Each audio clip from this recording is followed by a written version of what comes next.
And now for a taste of things to come.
It's Saturday! You know what that means! We are back here once again at the Super Studios, bringing you our continued coverage and the conclusion of Maximum Carnage as we prepare tonight for Saturday night, where it's all right for a fight as we get ready for AEW Collision. Welcome to the discussions and the reactions. Hello, everybody, and welcome back once again to the Super Studios. You know what this is. You know who I am. I am the simple man of the simple brand, forever good professional wrestling.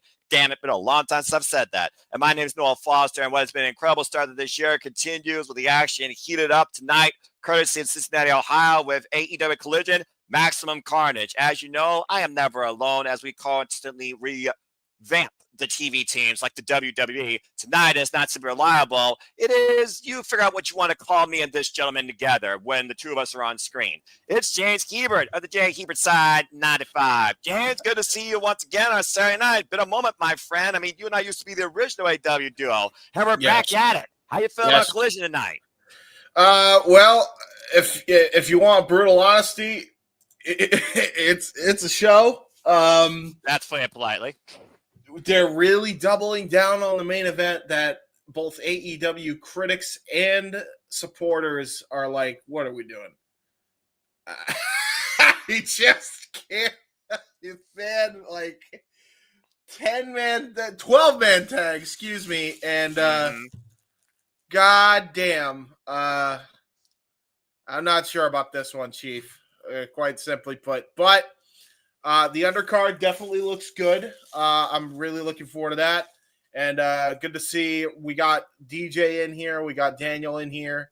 And another Daniel in here. By the way, Daniel is actually going to be listening to our live stream while he's watching football. So thank you very much for giving us that support, at least. And even having us as like background fodder, because that's kind of what these things are. And we pride ourselves in really taking our craft seriously when it comes to these announcing calls. And I've said it multiple times, literally, if I am not there to be able to watch something, this literally is like the best way I can get caught up if it's something I'm really intrigued in.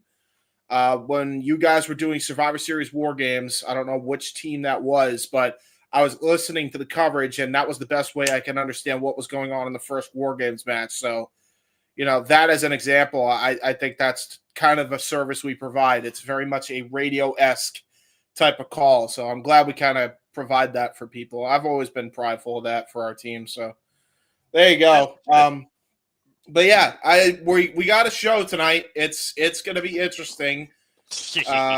They're doubling down on a questionable main event. And I don't know what they're going to be starting this off with, but just to kind of go into it, what are you looking forward to on the show?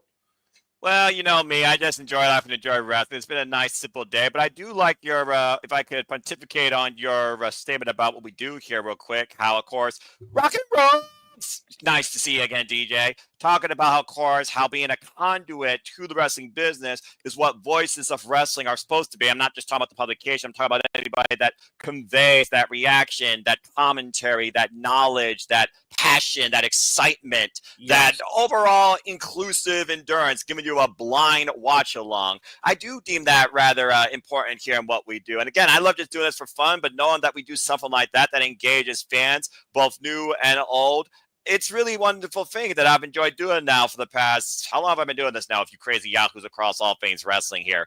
4 daggum years, and of course, seeing how you all have involved in a similar way, like you, like JJ, like Walter, like Statboy Mikey, of course, took the reins at Survivor Series War Games. And please follow him as well as courtesy Statboy Sports Bar with Dory Lou. He will be back here very soon. I believe he's covering Super Bowl and other content too. Appreciate you always, brother. Yes. It is one of those things that I truly do enjoy and pride myself in, because I truly am just about enjoying professional wrestling. Damn it! And honest to God, it's just been a wild kickoff so far this year. So I thank you for that. I thank everybody that continues following us and tuning in. Safet, good to see you. And again, folks, please like, subscribe, comment, tell friends, support especially the Rage of Wrestling here, courtesy of Survival Studios.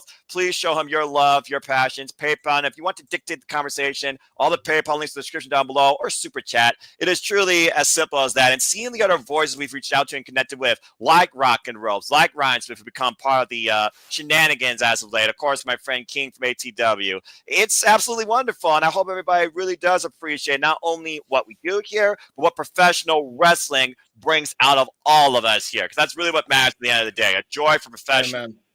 Damn it. And then Detroit Lions, as I saw, they're taking on the Commanders tonight. And of course, I have friends that are literally diehard Detroit Lions fans that are still holding out for them to make it to the Super Bowl. So here's hoping.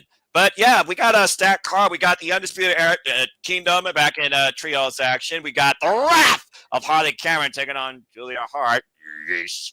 We got, of course, tag team action with, I believe, the Murder Machines taking on Top Flight. You're talking about that overly stacked, ridiculous 12-man all-star tag team match that features everything from Death Riders to Learning Tree to the Outriders, let's freaking go, to Rated FTR to Powerhouse Hobbs. That still is looking probably to feast on John Moxley's ear and more tonight. Not to mention, we're going to hear from the natural Dustin Rhodes. He will also be in action. We also will hear from the rock star Tony Storm, in addition to our incredible, I would say, double main worthy, as we got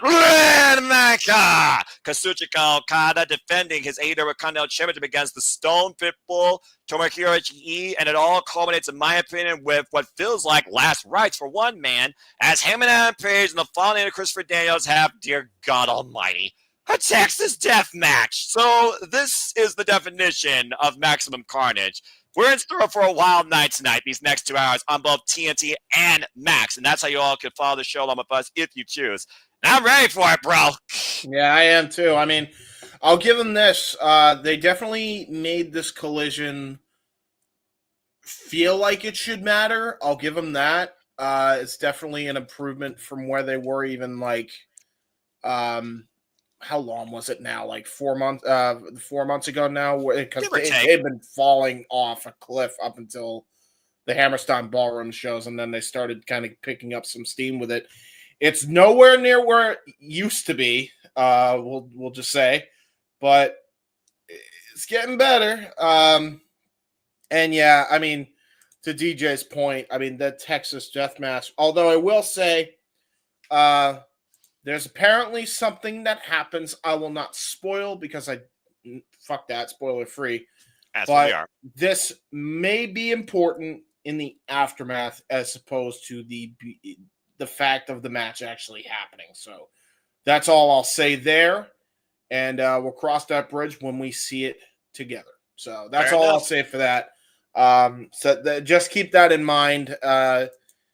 Not that it needs to even come down to that, because I shouldn't have to be defending AEW. I think we've been in there ad nauseum, but I think that we do need to keep an open mind with that, because that's new information that's obviously come out about this. And again, without spoiling anything, just kind of want to. I kind of want to make people not, go on attack mode, and I feel like while there is issues within the companies, and not just AEW, but just all in professional wrestling, everybody's not perfect. No, it is. Nature of the business. Exactly. I want to do our best tonight to just kind of keep an open mind to everything, even if it's really difficult to do sometimes. And trust me, if you get this motherfucking yahoo saying that, like, we need it. We need some positivity, is what I'm saying. If I'm saying it, then we should be following the lead here. All right. Well, this should be intriguing. And of course, it don't apply to me. I just enjoy life and enjoy wrestling and protect my mentality because I'm barely social as it is. But I think without further ado, with that polite warning and unique foreshadowing said by you, why don't we go ahead and get right into this card because we got a little bit about under 20 minutes. So let's go ahead and talk a little about tonight. You basically went for the graphics. So where do you want to begin?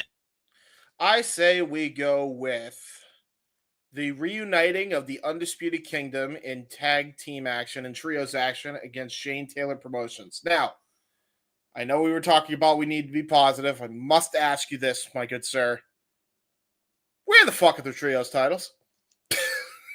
Well, at this point, which trios titles would you like to talk about? Would you like to talk about the Ring of Honor 6-man Tag Team Championships or the AEW Trios Championships? Currently, the Ring of Honor 6-man Tag Team Championships are currently held by the Natural Dustin Rhodes and the Von Erichs, while the AEW Trios Championships are held by the Death Riders. That being said, there's that strength in numbers, and that's what really has been the story, particularly of Shane Taylor Promotions these past few months, including the addition of the Infantry. Now, the Infantry, basically pulling a bit of a darker side of themselves, has allowed them to rebuild some much-needed momentum in ROH, while, of course, Lee Moriarty is a made guy. He beat the GOAT of old school Pure Rules, as we saw in the Hammerstein Ballroom. He beat Nigel McGuinness, and he is still very much Pure Champion. But here is what I also want to look at on the other side, because we saw the Undisputed Era Kingdom, insert name here. You all know them as Red Dragon. You know the face of ROH at one point of a generation, Adam Cole, baby. Mm-hmm. They were very poignant in their statement, I believe this past Wednesday, in which they all wish to see gold. Kyle O'Reilly, particularly, I believe, has been focusing on that Ring of Honor Pure Championship. Imagine the technical clinic that he and Lee Moriarty could have. So that could be a catapult to him possibly challenging for that title in ROH television very soon down the line, or, you know, Honor Club for those that watch ROH on a weekly basis like me.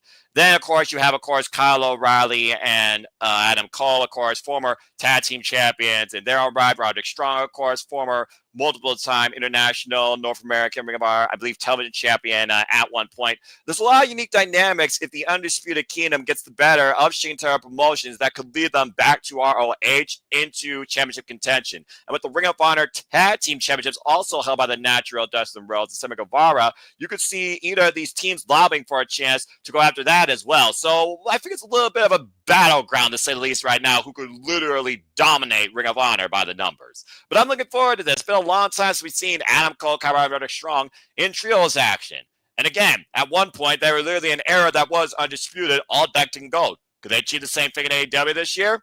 This could be the start of believing that possibly can happen.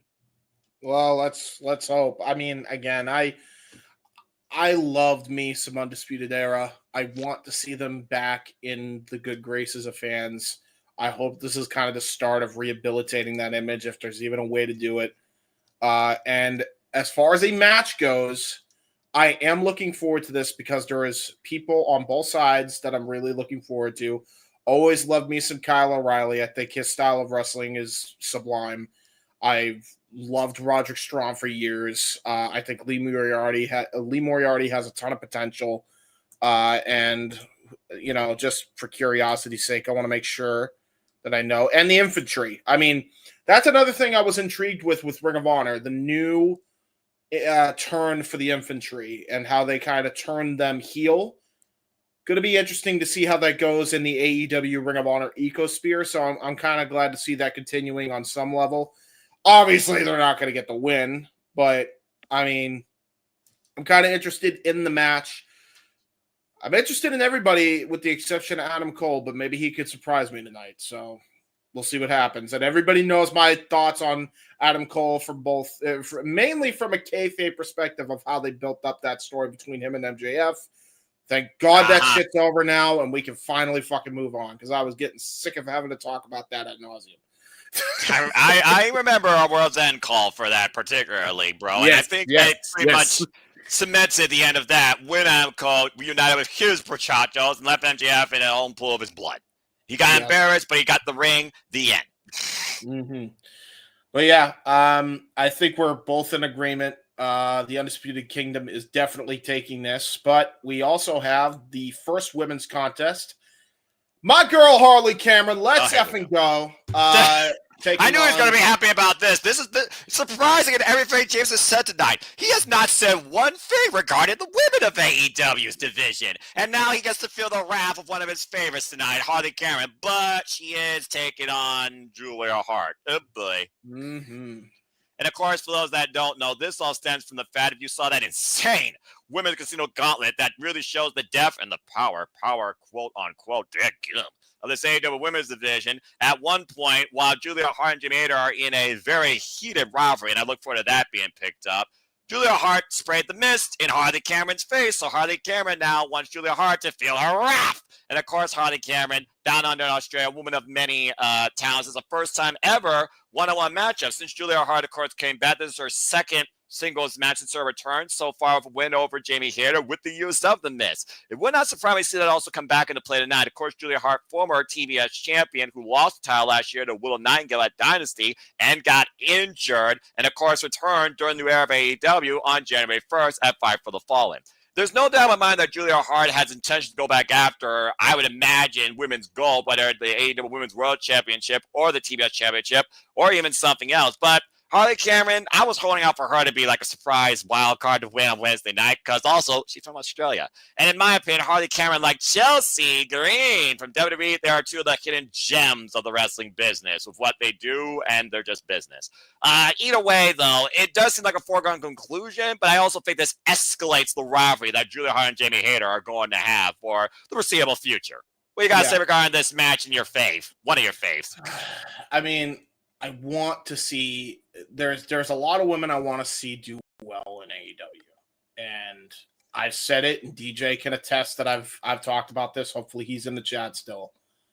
I've been saying this women's division, when they can get their storylines in order, I even argue over the women's division in WWE right now. It's just they have more of a storyline stream of things that are actually sensible and are going somewhere. Yeah, exactly. If AEW could get that one thing, I'm telling you, they got the best women's division in all of America. I'm confident in saying that. I really am. Work rate wise, look wise. I mean every word I'm saying here. From a work rate perspective, you're not going to find a better roster. From a looks perspective, from an aesthetic perspective, and I know we joke about it all the time. I'm the Jerry Lawler of the fucking duo. I know that, but this is accurate, folks. I'm being serious when I say this. I'm not even saying this to joke around. Aesthetically, you cannot find a group of better looking women, in my opinion, than in AEW right now. Harley Cameron, Layla Gray. I'm missing a bunch of other people. Valkyrie, Deonna Purrazzo, Jamie Hayter. I'm a hater. Better life. Chris Statlander, Willow Nightingale, Megan Bain, who is Megan back. Bain, who just showed up. Yeah, Toni Storm.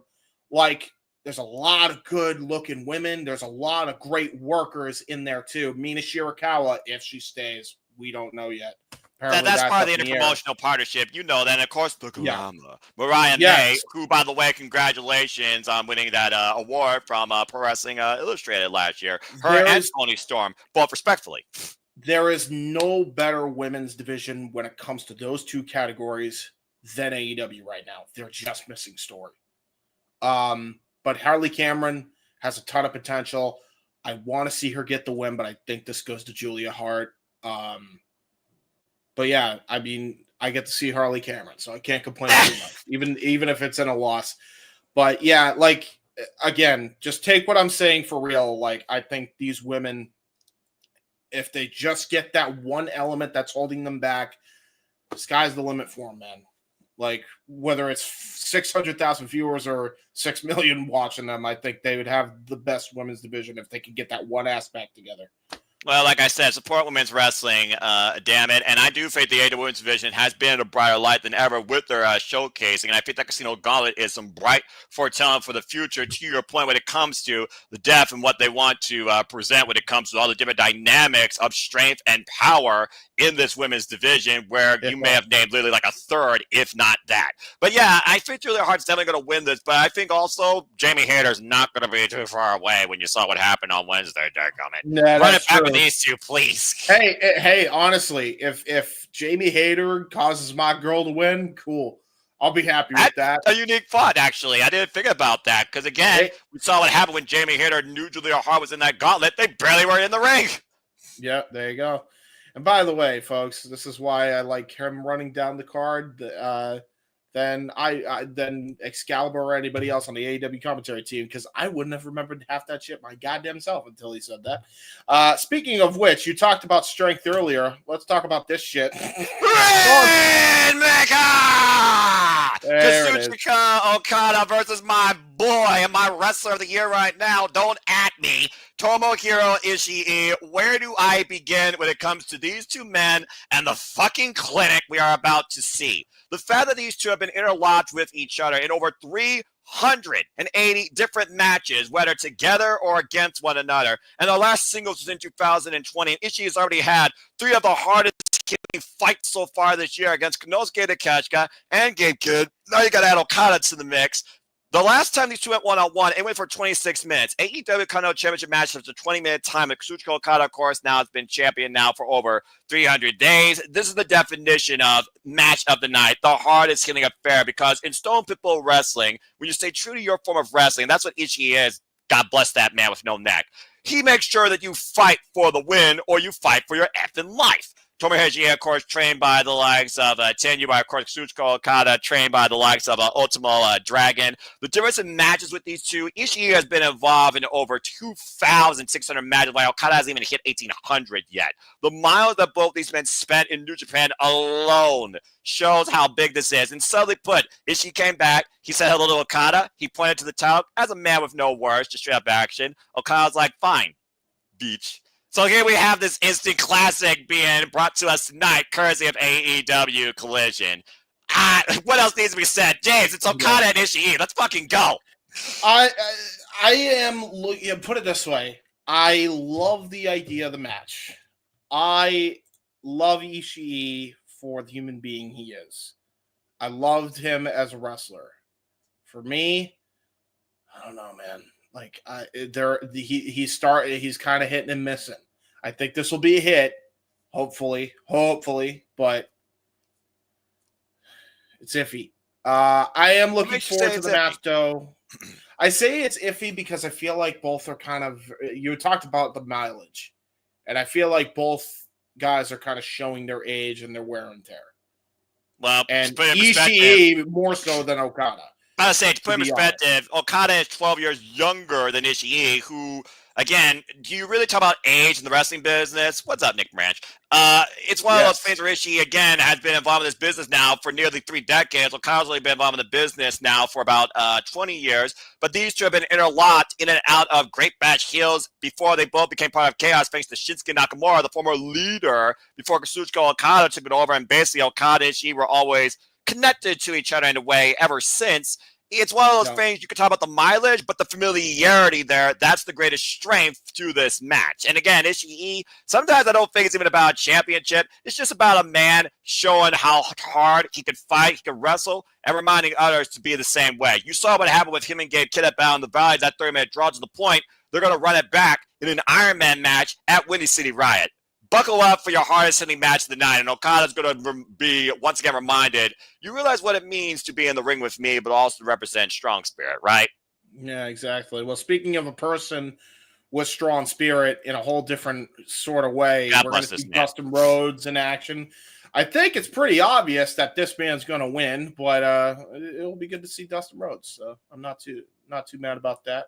Well, I mean, if you think about what he said on Wednesday, Dustin Rhodes and Jeff Jarrett, they are the last of their generation. We talk about this era of professional wrestling, the young, hungry, youthful growth and the talent that's constantly expanding, evolving, and literally being foreshadowed and debuting, including our own, Sienna Chanel. Shout out to her. Please follow on the social media. Follow her content. She's going after her dreams when it comes to wrestling management and stuff. But that being said, it's one of those fans I look at Dustin and talk about this one last rivalry signed with AEW, now currently a double champion in ROH, been back in the Tokyo Dome, not since he tattled on side his father, rest in peace, Dusty Rhodes, but giving Jeff Jarrett that nod where he says, show your passion and do it your own way, for we are the last of our kind, and I will be there for you each step of the way.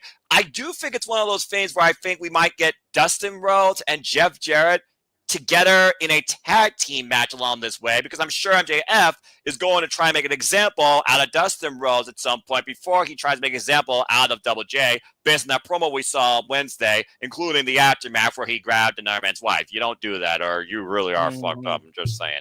But yeah, obviously I think Dustin's going to win here, but it's not so much about the action versus his continued passion. I think it's about the statement. We are the last of our kind, but damn it, the wheels haven't fallen off yet. We're going to keep going. And that's an interesting thought, Nick, because there's a lot of speculation about All In Texas. Like, what is going to be the big moment there? What's going to be like, send-offs? Talk about send-offs. This is John Cena's last year. Hiroshi Tanahashi's last year. Double J Jeff Jarrett's last year.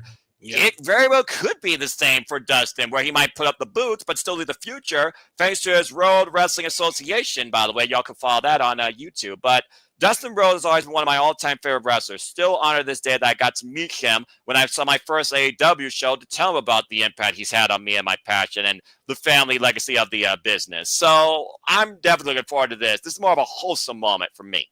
God bless him. Yep. And speaking of wholesome, we get apparently the rookie Tony Storm. Jake's brain's broken. Did you tell by his voice? The rookie.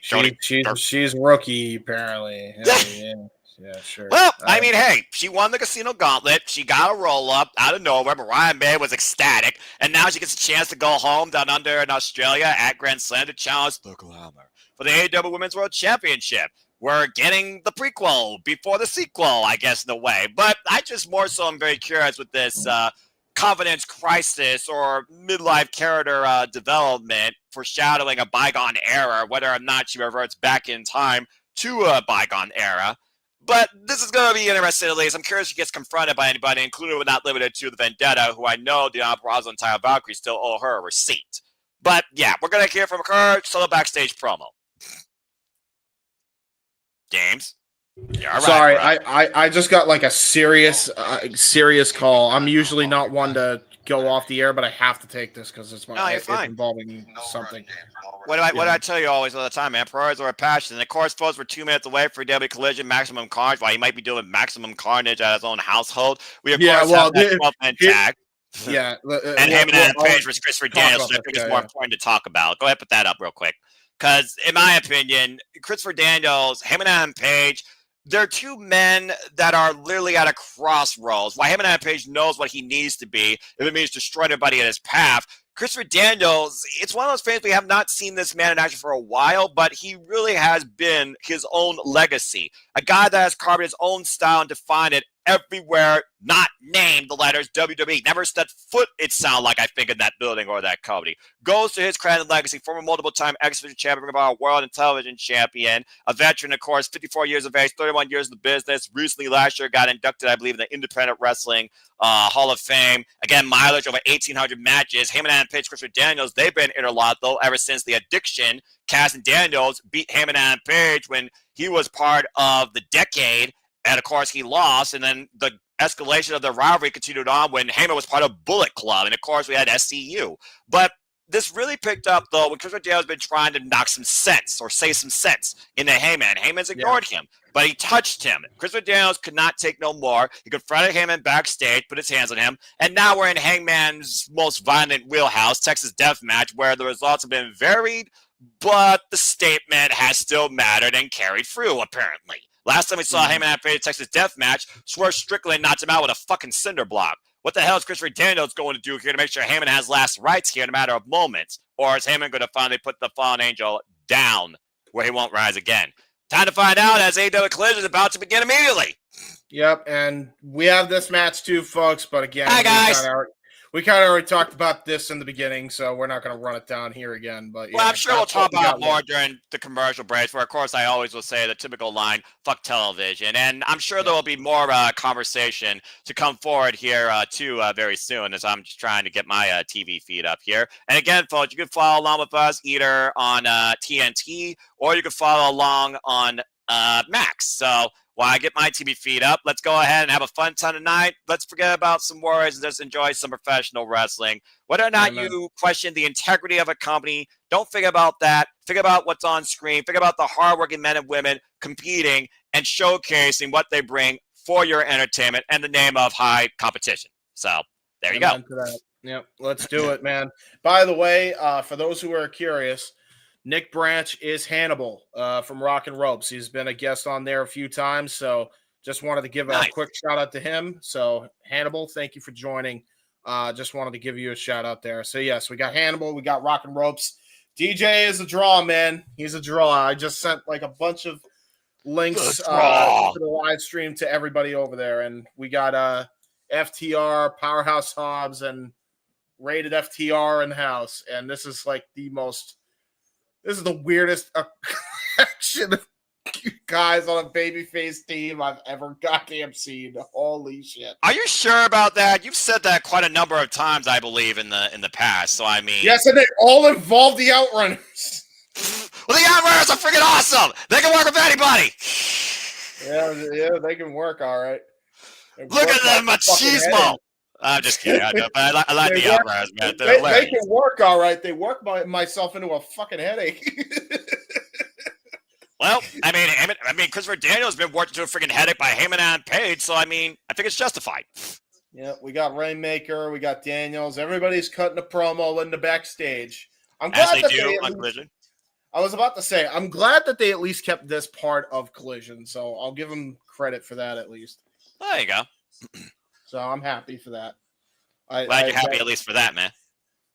It's the one thing that they kept from Punk's whole theme of Collision that I actually appreciated they keep. So. Right. Him and that Page, man, a few words it seems as of late, just violence. Yes, indeed. And that being said, as I'm hearing, of course, in the background, Elton John, Saturday, right from my roots in Ohio and Cincinnati, once again from that awesome venue, the Brady City Music Hall. It's time for a fight. It's Saturday night. What a collision, folks. Let's see what we're kicking things off with. Oh, shit. What? Oh, Jesus.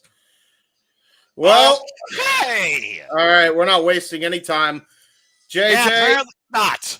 JJ, if you're watching this after, yes, it's another makeshift graphic, but thank God I did it because we wouldn't have been able to otherwise. I did the Tonight deal. We got it done. Well, you're brilliant. Also, everyone else, you're brilliant.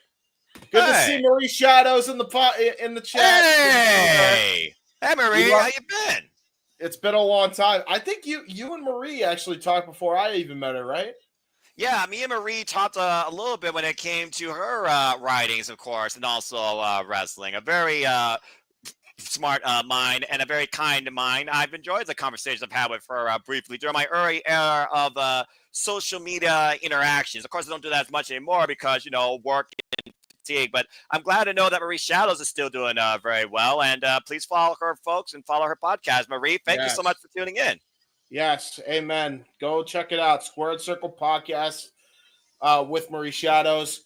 That woman's knowledge on the Japanese scene of professional wrestling right now, I rank it over almost anybody in the community right now, man. Seriously, go and give her some support. Between her, Sonas Lad, and Karen, they are, and Sandy, my friend Sandy, of course, Pro Wrestling Noah primarily.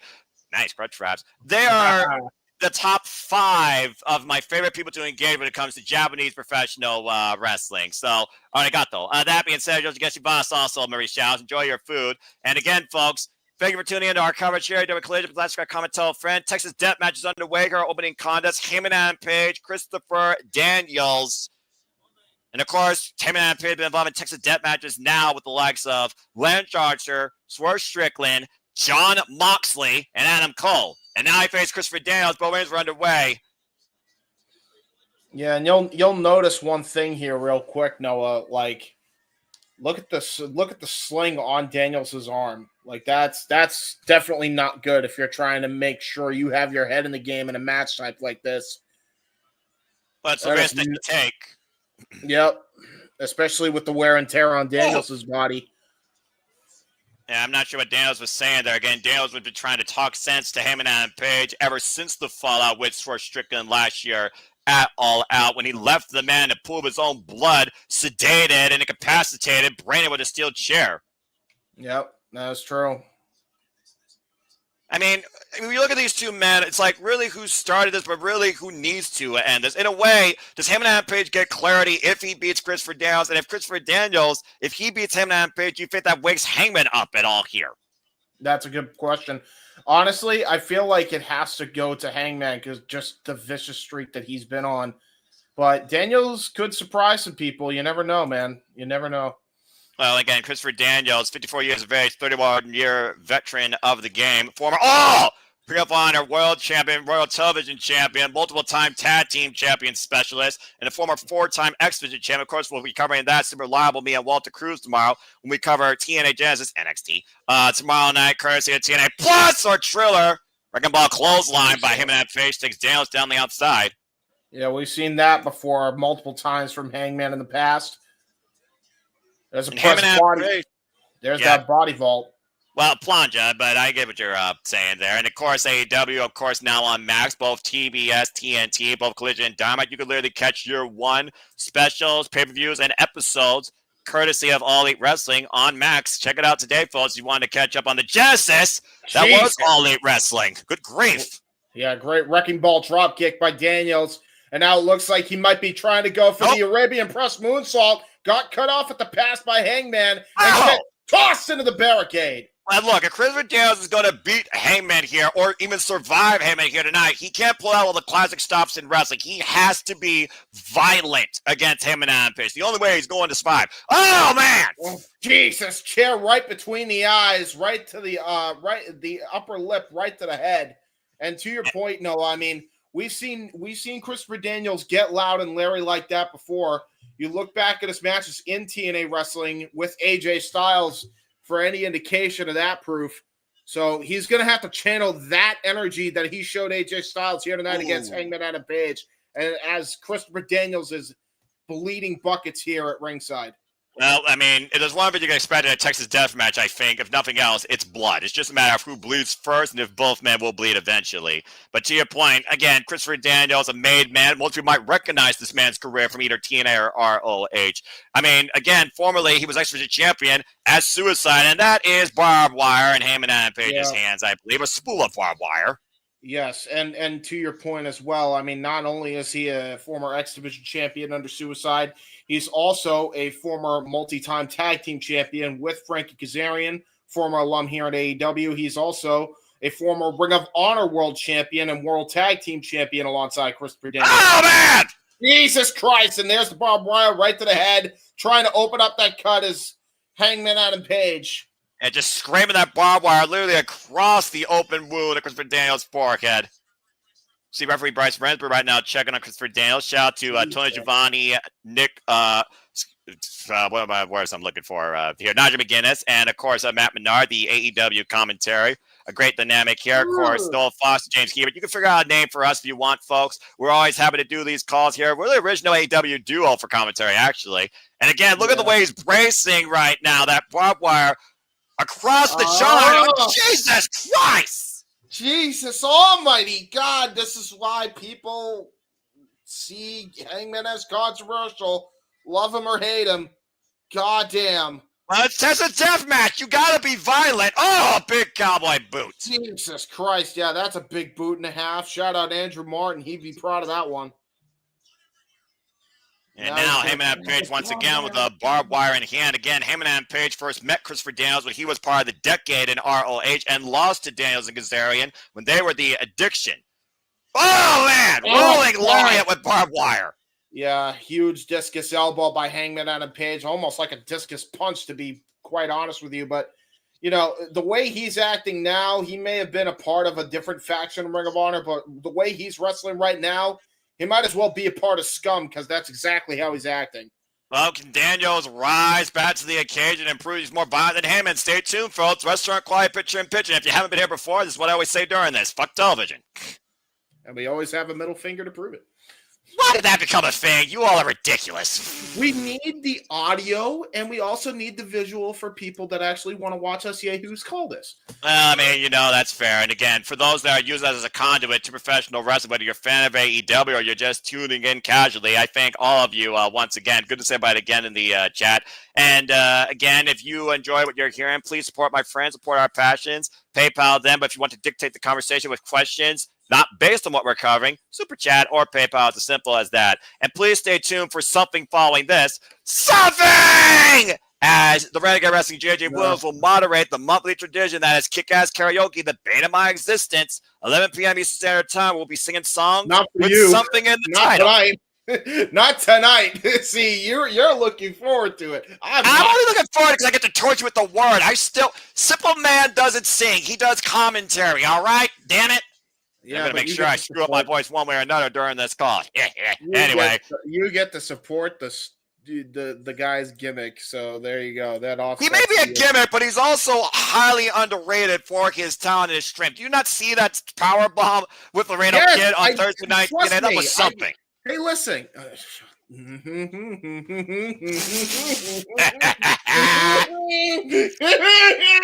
Listen, nobody's denying he's a specimen because he is. And I will not say he's that because but he is a specimen, okay? And by the way, what a great German suplex there by Hangman and Page. That was a faraway slam. But continue. My apologies. So, no. Stop it because not until 11 o'clock p.m. tonight. All right. No. Unless the audience says otherwise. All right, James. All right. The gimmick is what I have a problem with. The guy, I don't. I think he's fucking great in the ring, for the record, folks. And hopefully he can move forward either as a tag team specialist by himself or maybe a singles champion for the first time in TNA as a new era in TNA is upon us with Genesis. Tomorrow, the new era of AEW has been underway. And we are back here live AEW Collision. Hangman and Page, Christopher Daniels, Texas Death Match. Hangman and Page, former AEW World Champion, has been hell-bent on getting that title back. Saying things might finally be back to normal for him once he gets that title. Now Daniels, though, with the double under, might be looking for Angels wings. Table looming, Boltman on the apron. Hey, Daniels finds his footing, drives him and back into the ring with a lariat. That was a brutal lariat from Daniels. I was not actually expecting that from the old-timer. I mean, again, we talked about before, you can't really judge a person's value to this business, what they bring to the ring by age. Oh, man! God damn. I forgot that chair was set up in that corner as Heyman drove Daniels head first into it. Yeah, right.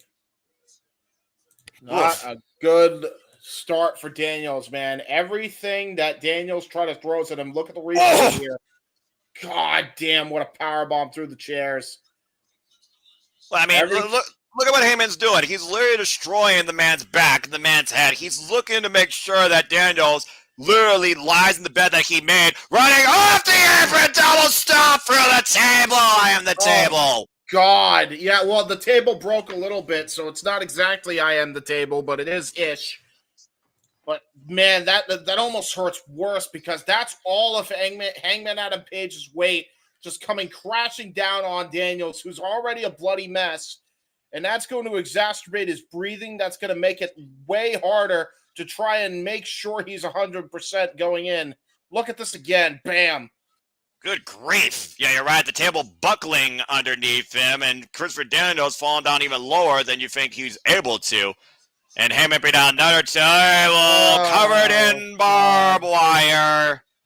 Oh, God. It's always... See, these freaking wrestlers, how is there no ring crew ever that just goes under the ring, checks out if any wrestler with devious intentions has a contraption made? Like, look at this shit. How does this get bypass security? It probably was made later the day of if we're not talking about earlier in the day, James. I mean, I'm pretty sure it's not like... That's my point. Is there no security to check every nook and cranny of the arena? Come on now. James, it's like you're trying to censor the depth of what a Texas death match is. It is violent, bloody, barbaric. And this is what Hangman uses. We've seen the man use and deal with bricks, chains, cinder blocks, staple guns. Are you really surprised to see barbed wire taped to a table? No, I'm just surprised at the incompetence of the AEW staff, but that's a different story for another time. Wait a minute, Daniel's going to try to turn the tables on Hangman. Oh, God, dead-eye position. About to say, there you go, Daniel's finding back, though, preventing absolute destruction. Massive headbutt as he and Hangman are perched in the corner. Dangerous territory here. Hangman on the inside, second. Daniel's perched in the top, though, just driving his head into the Hangman. Now adjusting position. No chance. Gonna go for the Uranagi from the middle rope. Hangman Hart and plunging through the table. Oh my God! Holy shit! And that table exploded underneath Hangman and Adam Page. And now, if Daniels definitely wasn't cut up before, he sure is now, because he took just as much damage as Hangman did. But Hangman definitely took the brunt of this. Look at it again. And watch the replay. Jesus Christ. Let's keep in mind, James, Texas Deathmatch, there are no pinfalls. The only way the match ends via submission, ref stoppage, or you don't answer the 10 counts. Nice German suplex there by Christopher Daniels. And now into the STO, vintage Fallen Angel, as he's laying down the offense. Yeah, Christopher Daniels finally feeling it now. He's got some control here. It's almost like he's running on adrenaline. Keep in mind how much blood he's lost, Noah. Yeah, and also think about the fact the blood's running down his eyes, that stinging seariness that's literally impairing his vision, hooking him up again. Oh, Hangman counter. Great counter into the arm drag, and then lariat to follow up, and oh my God, what a nasty spill onto the hard ramp goes Christopher Daniels. That ramp matching up to the ring apron, by the way, in this unique venue. Not to mention Hangman and Page right now might be looking for the but, and Daniels starts underneath, get to the midsection. A double underhook, going to hoist him up for Angels. Counter by Hangman, hoisting up Daniels up inside the ring. Great back body drop counter there by Hangman Adam Page. Again, just when you think Hangman's about to get caught or something, and there's the barbed wire right to the head of Daniels again. Hangman has an answer for everything Daniels throws at him, and that's what he's doing. And I've said it before, I'll say it again. No matter what you think of Hangman, he is the best counter wrestler in the game right now. Going for bike shot with the barbed wire. Angel's wings! Angel's wings! In the side of the ring! Got the Angel's wings submission locked in. Koji clutch applied. Gonna try to make Hangman pass out here or tap out. And again, think about all the blood impact on Hangman's neck through that table earlier. But Hangman again with a barbed wire in hand, literally gouging the eyes of Christopher Daniels, forcing the break. That's nasty right there. Ugh. Exactly. All legal here in a Texas death match, whether you love it or hate it. AEW, arguably one of the most violent companies right now on the planet as of late, where the men fucking bleed. Yeah, unfortunately. More often than not, and the women for that matter, too. I mean, again, All Out was arguably the most violent pay-per-view I've seen in recent memory, and I fucking loved it. How about the definition of bad blood? Double underhook, hooking him up again. Angel's Wings connects! Got all of it. Right to the count right now. Hangman and Page down. Isn't going to answer the 10. Daniels, though, also slow to stir. And thank you, Rock and Ropes. This is the first time he's probably heard me and James on commentary, so I'm glad that you are engaged and enjoying. Thank you. I appreciate it, Rock. And Daniels, though, hooking up Hangman again. Whoa. Uh-oh. Going up top. PME. Looking for the best moonsault ever. It connects. Got all of it. Going for a cover here. Oh, hey, man. You should do, but he's not. Oh, God. James, he knows it's going to take more than that. Again, looking for another best moonsault ever with barbed wire table in play. Oh, my God. And he crashed his knees all the way down onto the chest cavity of Hangman. Going to try to now go for the cover after getting rid of the debris. There's no covers, remember? Oh, that's right. We're up to 6, though. Hangman is slow, but not stirring. Up to 7 by jumping Bryce Rensburg. It might be up to 8. Up to 9, and Heyman springs up to his feet. Oh, boy. Just barely. Oh, Lord. Look at the blood on his face. Look at the blood on his upper lip. And this Look at the look on Heyman and Page's face, though. Jesus. Oh, gosh! Jeez Christ. What a lariat by Hangman. Scooping up Daniels, putting a chair into play, and might be looking to say, rest in peace. Not like this. Oh, God. Boom! Pile driver on a chair. Jesus Christ. And right now, Bryce might literally be calling it. And again, you talk about that sling earlier. You think about the damage done to Christopher Daniels' left arm. That damage has been lingering since the early part of his career, James. And that damage definitely shot up to those nerves in the arm after that tombstone pile driver on the chair. Still gets up at 10. And now going to look for Deadeye out of the steel chair. And there's no ropes in play here. On the chair, Deadeye! Oh, my God. Compressing the vertebrae. And again, all that downward pressure on that shoulder. And Daniels right now is not even moving, but Heyman and Page might still be preparing to send another buckshot lariat his way as an emphatic note to end this. Yeah. Daniels slow stir up to a knee. Heyman and Page up and over. Buckshot lariat back of the head. Right on the back of the head. Picture perfect by Hangman. And I think that's all she wrote. You can count to 100. Buckshot Northern Lariat. You might as well call that. Up to 6. It's always the shots you can't see that are the worst because you can't prepare for them. Up to 9. Yeah, it's done. That is it. Heyman and Page wins. The fallen angel falls to the Hangman.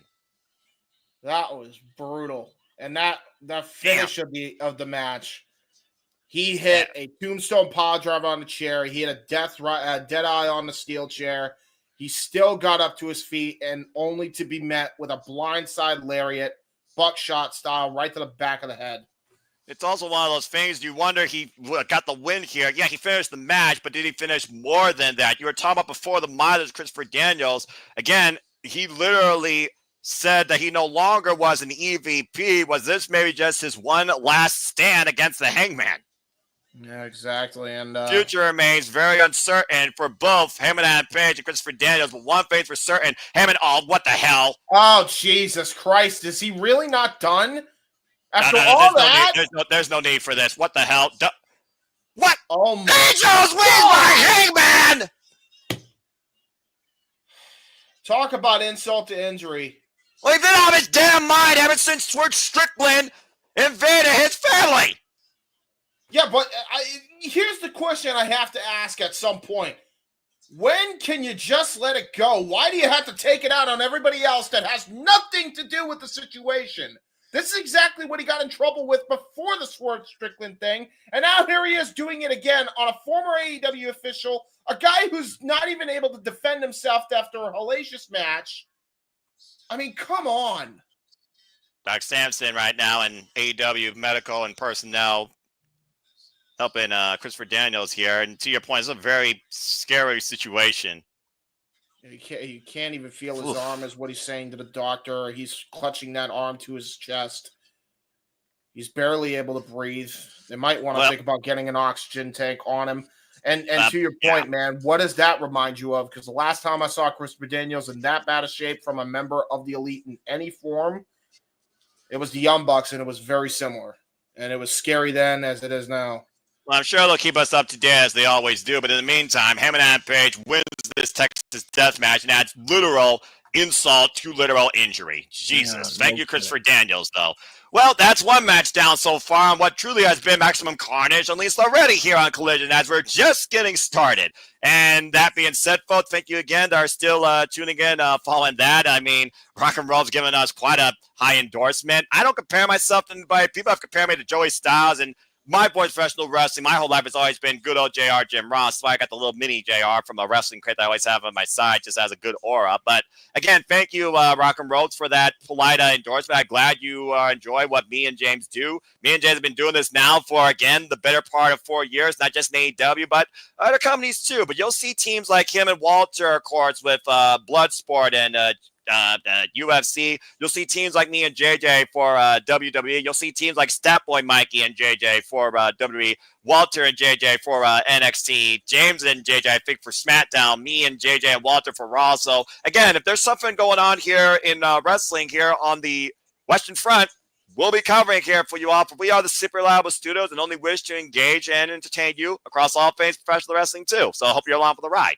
Well, we got full commercials, so fuck television. I know you played earlier, but why don't you go ahead and remind people what's ahead here at Super Reliable Studios when it comes to our coverage. I was about to say, grab a drink in the meantime.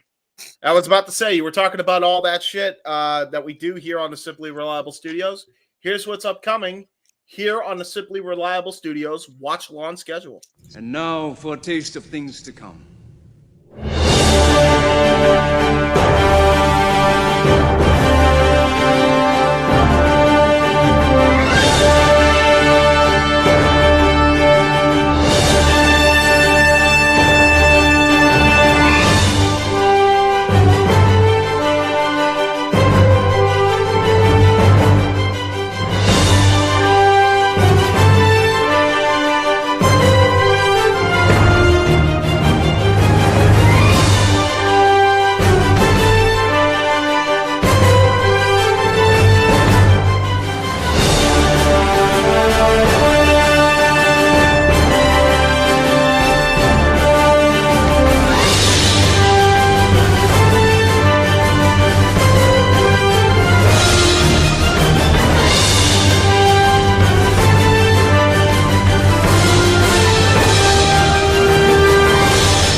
As always here, I'd like to remind you and encompass that we truly do enjoy engaging in all the wrestling. And we are back here at AEW Collision Maximum Carnage with Toni Storm, who's about to go on the ring with Tony Schiavone. Let's hear from the new number contender for the AEW Women's World Championship, because as we know, it will be Toni Storm taking on the Glamour Mariah May down under in her home country, Australia, at AEW Grand Slam next month.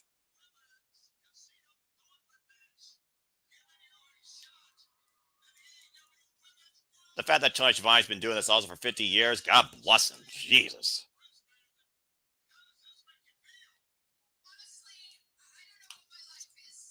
I don't know what her life is right now. She's starstruck.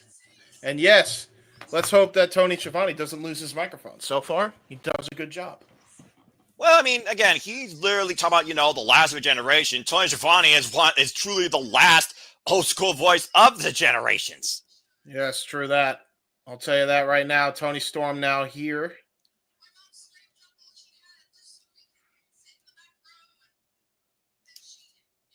God bless mothers. God bless mothers. I can't. Can somebody check if she's suffering from concussion problems? I'm serious. James is broken. I repeat, James is about to be broken again. Well, can you name another reason why she's thinking she's back in 2022? Well, I mean, think about when she went timeless. How did she go from illustrious to timeless, James? Evolution. Or in this case, devolution. Yeah, actually, she might have suffered some brain problems there too. Brain don't work? Is that what you're trying to say? Yes. Hey, when are we going to get Outcast Toni Storm? Is that what's next on the agenda? The jury's still out.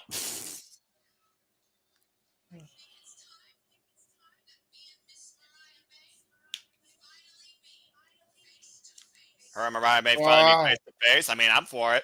Oh, my brain, it's killing me. You're killing me, Smalls. You're a Tony, right? That Tony and Tony. We got Daniel and Daniel in the chat. Oh my God. There you go, Tony. Somebody's getting into Tony time. Tony is all about Tony time. There you go. What are we doing? What is this shit, man? Why did you just make him into your puppet for a second? Like he's not. You're not a ventriloquist. It's Harley Cameron's job. Don't take my girls down. You don't take her down. I love doing this stuff with James. Well, that being said, Tony Storm's extremely excited for what's ahead down in Australia, but I know who else is also excited, and that's the Hurt Syndicate looking to hurt people, and they hurt Mark Briscoe and Private Party this past Wednesday, Maximum Carnage. As we know, Bobby Lashley and Shelton Benjamin have made their intentions known. They want the AEW Tag Team Championships. The party might soon be over. Oh, is it on TBS and TNT Grand Slam Australia, or is that... I'm confused now. It's on a Saturday, so I don't know for sure, but let's go ahead and hear from the Hurt Syndicate following their win last week, and then I'll talk to you more about that, okay? Okay, sounds good. The fact that we had MVP return to the ring, by the way, a wrestling ring, let me be more specific, after 4 years, he looked quite well still in fine-tuned ring shape, James. Yeah, absolutely. And you know, let's add this little caveat to the mix as well. Go for it. We forget there is a member of this team. There are 2 members out of the 3 that are former tag team champions. MVP Shelton Benjamin, former IWGP tag team champions as Black Dynamite. So there's a little history lesson for you there. This is they are no stranger as tag team partners. I'll tell you that right now. But yeah, they hurt people. This is accurate. They hurt people. Amen to that. I love some people who could kick some serious ass. I'll tell you that right now. But speaking of asses who might or may not need to be kicked, here comes Adam Cole and his goof troop. Well, let's go down to Arcady for our introductions for this next match. By the way, thank you, Jay Chum, for everything you gave to TNA. I wish you nothing but the best, whatever the future brings you. And it looks like we will get our AEW Tag Team Championship match this coming Wednesday. And for all we know, 2 of these men might go after that gold soon enough. Yeah, good point. The band is back together, as I said before, James. Adam Cole, Roderick Strong, Kyle O'Reilly, 3 men synonymous with one another in this wrestling business. Yeah, I mean, all the way back to the Ring of Honor days, they have been a unit for as long as you can say unit. I mean, these guys were a part of the Kingdom. They've been a part of the Undisputed Era down in NXT. At one point, held all the gold there.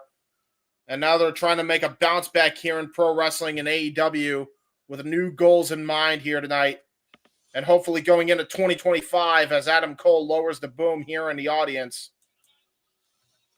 Adam Cole, of course, in action for the first time since that loss at World's End when Roderick Strong and Kyle O'Reilly came back together.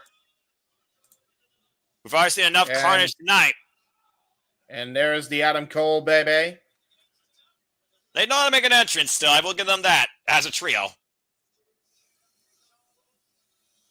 But they got a hell of an obstacle to face tonight in a trio that's been well established in this recent era of wrestling. Rumble, Batman, Rumble. Here comes Shane Taylor Promotions.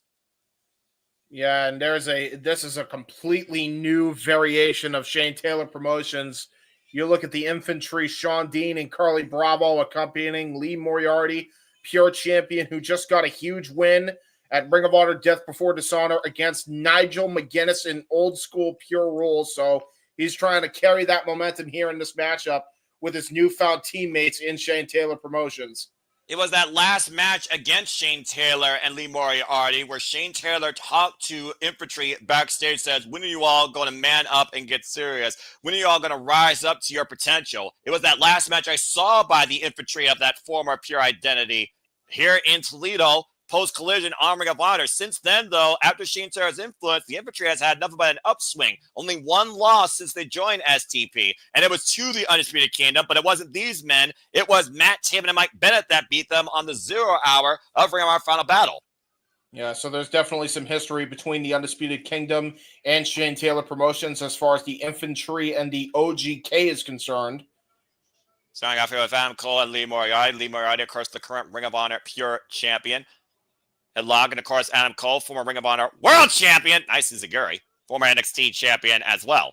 Has yet to hold gold, though, in AEW. Tab made of Roderick Strong. And again, we talk about that in-ring IQ. We talk about that seamless nonverbal communication when it comes to being a tag team, let alone a trio. And for STP, I think that's going to be the weaker aspect of these men, because we know how Roderick Strong, Kyle Bryan, and Adam Cole know each other very well. I will say to Takara World, if you want that question answered, Super Chat, it's as simple as that. But it's a great question, because it is a great question. In this era of wrestling, there are so many worlds colliding and cooperating. It's a beautiful thing. We saw 5 promotions work with each other at Wrestle Dynasty, and now, of course, we have TNA and WWE together, where honestly, the only thing you're missing at this point is WWE and AEW. It's a cover by Kyle O'Reilly, hook of the leg, referee Spawn Smith gets a 2 counts. Yeah, and these two became a very well-oiled machine, Roderick Strong and Kyle O'Reilly, after their last tag team run as NXT Tag Team Champions. They really showed how well they gelled together, surprisingly well, considering he was teaming with the infamous Bobby Fish for a long period of his career. But I feel like you could argue that Roderick Strong and Kyle O'Reilly have gelled well better than those two. Well, I mean, again, Red Dragon, I mean, to be fair, man, use the apron to his advantage with vicious net breaker and dropping the axe across the shoulder blades of Kyle O'Reilly. Yeah, great and axe this match handle. will continue in Restaurant Clyde picture-in-picture, infantry in control. Stay tuned. Fuck television. Yeah, exactly. And I'll tell you this right now, man. Like, these guys have absolutely killed it so far. They have showed out their strategy tonight. And there's Shane Taylor Promotions head honcho there, Shane Taylor, getting involved with that devastating left hook right to the jaw of Kyle O'Reilly. We know he has that boxing background. He has a ridiculous southpaw. He's literally knocked the man out with that. Straight out of the Cleveland, Ohio area. Former notorious Ring of Honor World Television Champion. Yeah, and a former MLW middleweight champion as well in Lee Moriarty. And I'll tell you right now, I mean, there is so much history with these guys in the ring. The only 2 men that are the odd ones out are the infantry. And the infantry, Carly Bravo, and of course, Captain Sean Dean, 2 former servicemen for our country, by the way. I picked them up for that, alongside the Afro-Punk Trish Adora, who was just involved in NJPW Battle in the Valley. It's also one of those things where people talk about, championships, championship contentions, championship aspirations, and championship availability. I do think that in a way, clubbing clothesline. Brilliant tag team offense, simple and effective offense, and you can tell that's that Taylor and bravado. Yeah, we talked about the rosters before and the depth of the women's division AEW. Let's not ignore the depth of the women's division and Ring of Honor. Cover 2, count only. We talked about, of course, the Ring of Honor Women's World Champion, Athena Seth defending against Thekla and Stardom, and of course the current Ring of Honor Women's World Television Champion, Red Velvet. The depth down there, though, and there's been dynamics with the likes of Richard Owens and Harley Cameron. I mean, you never know. They could maybe build a women's tag title scene down there. They definitely have enough women on the roster. And real quick, also, in the picture-in-picture, I just want to point out, Sean Dean had an arm bar when he dragged Kyle O'Reilly back to his corner and tagged in Carly Bravo.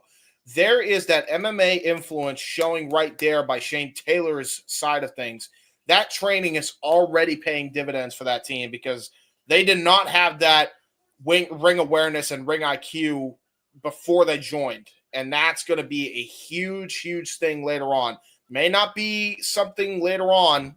It may not be right now, but that's definitely going to prove dividends in the future. Trust me. Believe you me. Well, I mean, again, you put in the work, you'd be surprised what it could lead to. And in this business, you constantly need to evolve. So sometimes working alongside a different person that shapes your style differently, that might be exactly what you need. We've got a full commercial here. Again, truly fuck television. And since Takara World is actually new here, Slip Studios, welcome, by the way. Yes.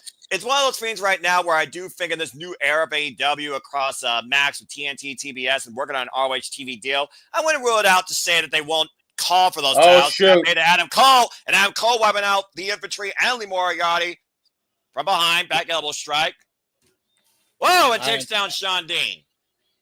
And there he goes. Adam Cole really showing that he's firing on all cylinders despite the naysayers here. Ishii Hiroshi over the knee. Cover, hook the far leg, gets a 2 count. Sean Dean with a powerful, impactful kick out. Now Adam Cole going to try to keep the momentum, possibly looking for Panama Sunrise.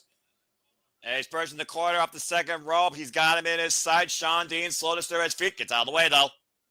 Missed him. Oh, around this super kick. Jesus. Stopped him dead in time there.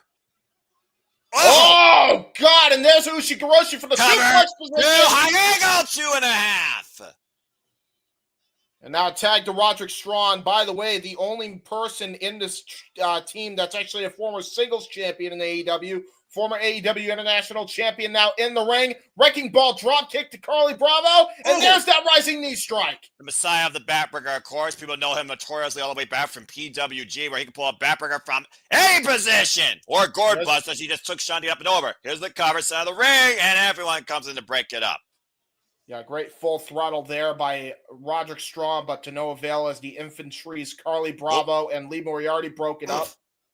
And the knee up, Enziguri, blind tap made Kyle O'Reilly. There's the sidestep. There goes Carly Bravo with the running knee by Kyle O'Reilly from the apron. Yeah, kamikaze knee, and now, He's gone for it earlier, James! Oh!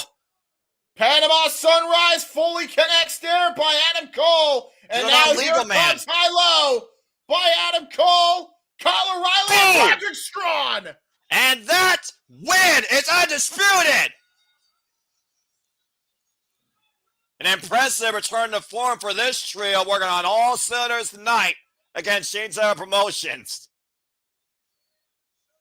And Shane Taylor is definitely not happy about that result. Oh, wait a minute. He's going to come in here and immediately ambushing Kyle O'Reilly. Rising knee strike and a headbutt. Shane Taylor just wiped out the entire Undisputed Kingdom. Well, if there were winners before, they certainly don't look like it now. What the hell, bro? I mean, to be fair, they literally just got through a very tumultuous trios match, but Shane Taylor with the last emphatic statement. Rumble, Batman, Rumble. Wait a minute. Wait, man, no, don't give it a taste. Don't give it a taste. No, Matt, come on, man. I don't know what your moves are healed. I want this one-on-one match, though. Why? Wait a minute. Oh, God damn it. Daniel Garcia, current TNT champion, 2 incredible defenses so far against Mark Briscoe and Katsuyori Shibata, and of course, longtime friend of Matt Menard, Red Death. Well, there you go. Also, no stranger to Lee Moriarty. I saw these two fight one-on-one with Lee Moriarty. Got his contract in AEW. It's 4-on-1 now. Shane Taylor, super kick, jumping knee strike. And Daniel Garcia, dangerous Saito. Yeah, Saito suplex. Shout out to Katsuyori Shibata. He definitely learned a move from his playbook. I'm just confused. Why is he just... Is he buddy-buddy with the Kingdom? Is he joining the Kingdom? What the hell's going on? I mean, no one likes a bully, and let's just be honest here. After that great win by the Undisputed Kingdom, Shane Taylor with unnecessary assault to try insult.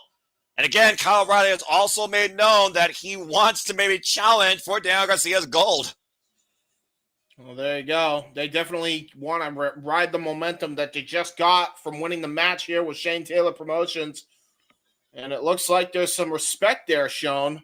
Speaking of momentum and speaking of returns, how about the return of the cleaner, the best bout machine, Kenny Omega, with a great match against Brian Cage, but the Don Callis family with the numbers game, leaving Omega and Ospreay down in the middle of the ring. A lot of bad blood still to be figured out there across these two, let alone across these 5 men. Yeah, hell of a tag team there with Kenny Omega and Will Ospreay. The enemy of my enemy is my friend. Let's see what going through Ospreay's mind right now. He's backstage with Alicia, too, from this past Wednesday on Dynamite. I mean, again, we talk about Ospreay and Omega, the battles, James. We got to call them some of the best battles we've ever seen.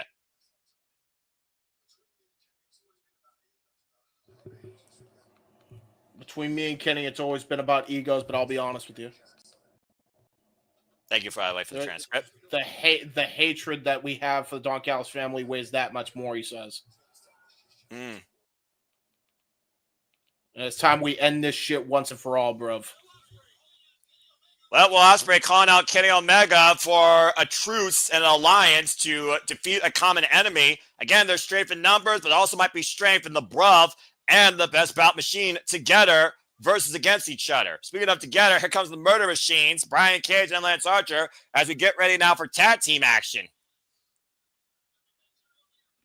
And of course, we talk about, again, the confidence, the dominance, the momentum this year favoring the Don Callis family. Top flight, though. Go ahead. I don't even think we have that graphic, by the way, so we're just going to have to make do with what we have. And why the hell are Top Flight getting a jobber entrance after all the time they've spent on AEW? Are you kidding me? We got to be honest here, though, man. Top Flight has not had a great last year, especially with the fallout with Action Dre and Leah Rush getting the better of them. It was those two. Whoa! That challenge private party last for the AEW Tag Team Championships. It was Dante Martin that cost him. And, of course, we'll be back recovering AEW on pay-per-view, folks. Revolution, Sunday, March 9th. Stay tuned for more on that as it comes from the Staples Arena in Los Angeles, California. And that was a big boot German combo by the Murder Machines. This is not looking good for Top Flight right in the early going here. Well, when you're modeled by Lance Archer as everybody dies, and, of course, who better than the former Ring of Honor World Television Champion Brian Cage? Don Callis has something here that really could be a force to be reckoned with in the tag team division. Yeah, I'll tell you right now, they've had an impressive showing together since they became a unit. And, of course, Lance Archer, no stranger to tag team gold, James. Remember Killer Elite Squad in New Japan, part of Suzuki Gun with, of course, Davey Boy Smith Jr. when they're IWGP Heavyweight Tag Team Champions. And look at that tag team synergy already between these two. That's actually crazy how quick they are at becoming a unit. That just goes to show you the strength and agility of both guys here. Oof, 6'8", 240 pounds, shouldn't be as agile as Murder Hawk Monster Lance Archer is. And then right now, just going full throttle. Yeah, he's going full throttle, all right. Jesus Christ. There he is getting out of the corner, though, off the follow-up. And Dante right now standing on the apron. Critical moment needed for a tag as Lance wipes Dante out. Yeah, man. Look at the face of Layla Gray, man. Somebody's got to take charge of this team, and it may be her, man, because you look at the disappointment on her face right now, and she does not like what she sees, and I don't blame her one bit. Like, these guys have got to get their head in the game here. Oh, Jesus Christ. Dante Martin had a chance to win $100,000 in a high-speed four-way collision bout literally last weekend that Brian Cage won because of Leo Rush. Irish whip, front in the corner, and Brian Cage, of course, former Ring of Honor Television Champion, lost in his Survivor of the Fittest last year final battle to Commander. Wasn't involved, though, in the final decision, as Mark Davis was the one that eliminated him. Vicious elbow. Pele followed by Darius. Nice corkscrew Pele kick there by Darius. There you go. A little bit of offense, a little bit of life here shown by Top Flight. Now going to try to go for the hot tag, and there it is to Dante Martin. But Lance Archer, though, somehow Dante finding his feet, thankfully. Referee Mike Posey for this contest. Shoulder block, though, the midsection of Lance. Dante springing up, caught out of midair. Well, there goes that fight. Oh, wait a minute. Whoa. Sneaking out the back door is Dante Martin, and now going to try to rain forearm shots against the Murder Hawk Monster. Are you having a piss here? Are you taking if keep on willing to win, eventually maybe he'll give, but it doesn't look like here. And, of course, Lance Archer, he's a guy that loves... I was about to say, if he's trying to chop the tree down, that's some big fucking lumber he's trying to chop down. Well, he's rocking the lumber right now. Lance Archer stagger, springboard. Oh! There it is. Nice cannonball springboard. That's what you got to do. You got to put all your body weight into them. Forearms and strikes are not going to do it against these beasts. And experience will also help here with these two brothers, by the way. Meanwhile, Brian Cage says, oh, my God! Jesus Christ. Well, and Helicoaster. A discus clothesline by Brian Cage. A Helicoaster by Lance Archer. And now I think it's about to be all she wrote, man. I think you're right. Put a cigarette in it. Hoisting up Dante. Lance Archer with the assist. Chokeslam powerbomb! Cover two. That's it. Last rites is what I call that one. Good grief. Fully hit. And look at the face of Layla Gray, man. I'm telling you, she is beyond pissed at this point. Again, new year, new era. You might be looking at future challengers for the AEW Tag Team Championships in this newly aligned duo. Take a look once again here at the power demonstrated here in this finish. My God. Yeah, a hellacious chokeslam from hell, last ride combination move by the Murder Machines. And it gets to Duke, and as they're talking trash to the camera, and look at this, man. And now look who's ready to add insult to injury. Yep. Action Andretti, the Legion of Foam coming out. As JJ calls them. I call them Rush to Action, whatever you want to call them. We got one half out here in Action Andretti.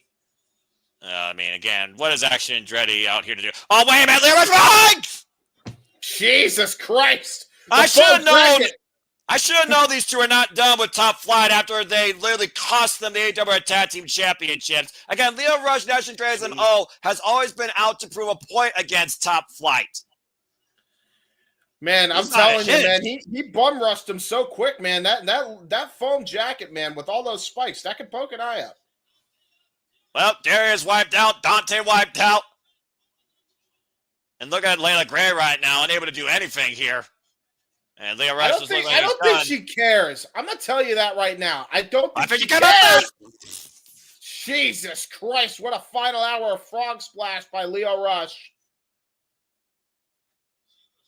She's not getting involved because she's sick of these two teams fighting. Because she managed all of these guys at one point, and now they're all falling apart at the seams here. Well, talk about picking up the pieces, whatever was left by the murder machines, excuse me. Yeah, exactly. No doubt. Well, still a lot more to come tonight, folks, including Kazuchika Okada for the AEW Continental Championship and a ridiculous 12-man tag team battles to go backstage with Lexi Nair and the Learning Tree. Hi, guys! Hi, Matt! Hi, Zafet! That being said, also coming here very soon on AEW, by the way, folks. Kenny Omega and Will Ospreay will go face-to-face next week, James. And we also know that the Glamour, Mariah Man and Tony Storm will go face-to-face at Homecoming. Yeah, that's true. Now we got Chris Jericho on my screen. Well, I mean, there's worse things to have on your screen when it comes to professional wrestling. It's just one of those things where it's like, man. I mean, him or Moxley, and we're getting him tonight. You talk about mileage, you talk about reinvention. You can't argue that the Nueve, Chris Jericho, the Learning Tree, he's died again. Now he's Ring of Honor World Champion for the second time. Yep. Sure. I mean, literally, it was Chris Jericho and John Moxley that defined the AEW World Championship. And for being honest here, it was John Moxley that beat Chris Jericho at Revolution with one eye. Oh, I just realized that both world champions are on, guys. One, we haven't even seen the goddamn belt. One, we haven't even seen the belt. The other one, John Moxley tried to destroy it at this point, so for all we know, it's not even in that briefcase anymore, held by the problem, the possessor, Maria Shafir, who still might be the most dangerous Death Rider. Well, it's not the first time that John Moxley's held up the company. I mean, what? Damn! Stop me when I'm telling lies! No, lies detected. Yeah, exactly.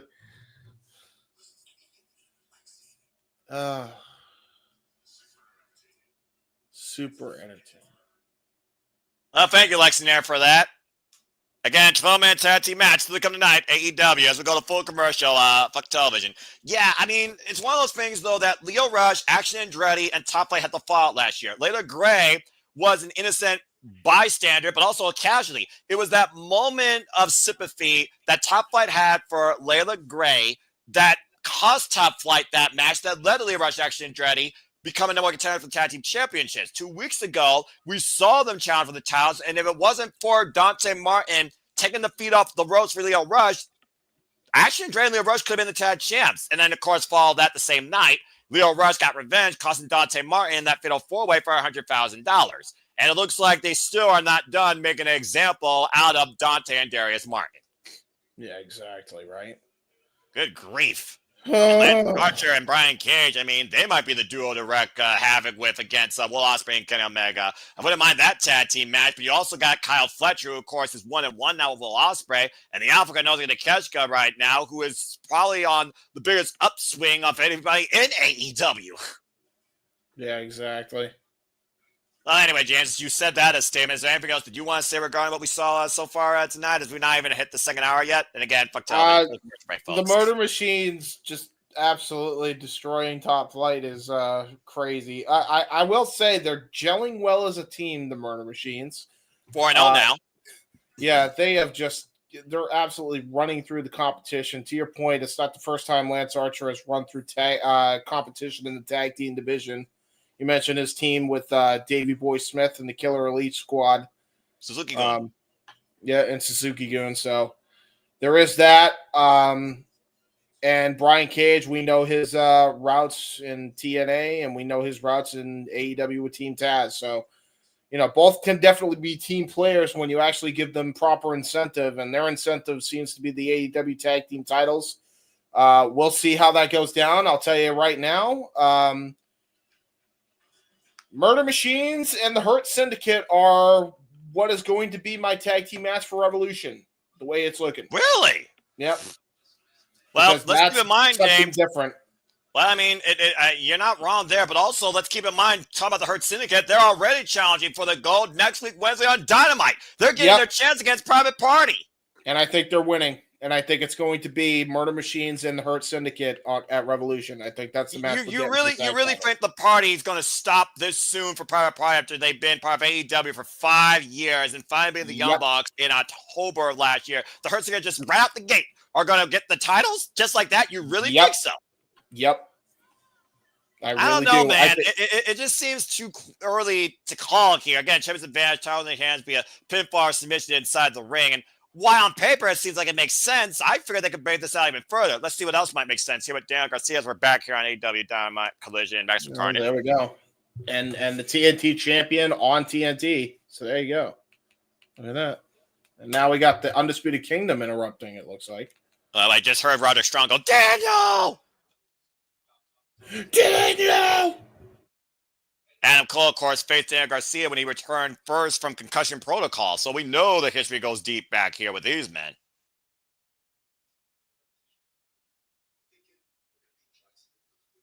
Just before Collision. Mm-hmm. 3 years ago, I walked into Jacksonville with 2 people that I knew, bottom of the totem pole. Yeah, I remember that.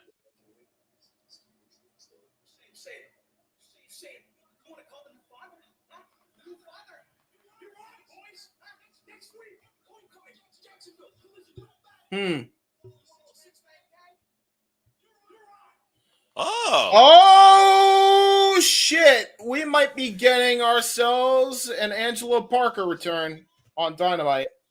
It looks like Daniel Garcia and Cool Hand Ange and Daddy Magic. And meanwhile, we got Max Caster in the ring behind, so he wasn't scheduled here. Oh, boy. Being booed out of the building after the fallout with the Acclaim Anthony Bowens. I wonder why. Well, I mean, it's almost like he turned his back literally on that entire squad, saying he's always been the captain, always the leader, he's the best wrestler alive, and then the Hurt Syndicate put the hurt on him, and he was embarrassed. Mm-hmm. And the only reason Anthony Bowens hasn't clocked him is because Billy Gunn, daddy ass, said not to. He wants to clear the air right now. Anthony Bowens, please come to the ring. I sense something else is about to get cut up here, and it's not going to be scissors. Yeah, man. Very interesting. Here we go, apparently. Well, I mean, tensions have been at all-time high ever since, arguably, Max Caster caused Anthony Bowens against Chris Jericho last year on the last Rampage at Hammerstein Ballroom. Remember that inadvertent shot with the title. But they are former 2-time AEW Tag Team Champions.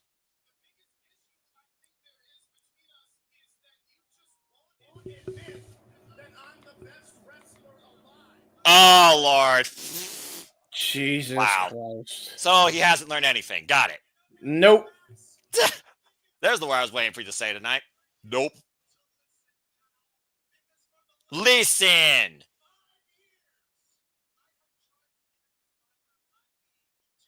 Ladies and gentlemen, we are listening to what could be the fallout of the Acclaim as we know it. James, I will lead you to the transcript.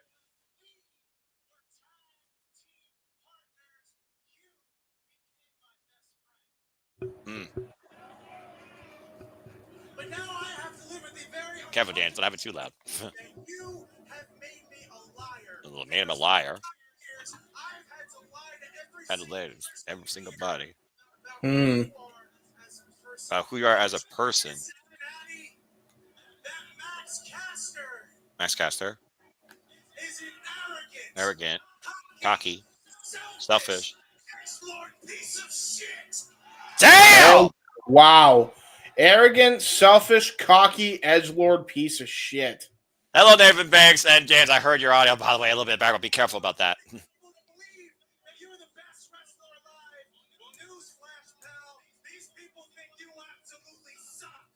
Oh, God. Oh, God. He's taking some pointers from the Rock burying Billy Gunn, huh? Yeah, right? What is that? What is that? Best wrestler alive certificate? Did he get that made? Yes, he did. I mean, hey, you know, you can false certify yourself for anything nowadays.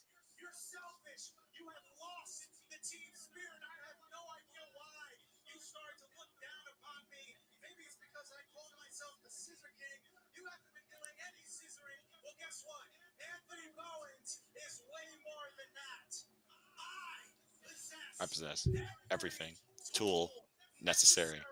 He is a qualified tool athlete. We said that verbatim in his singles matches. He's had a few singles matches that have really impressed us. Yep.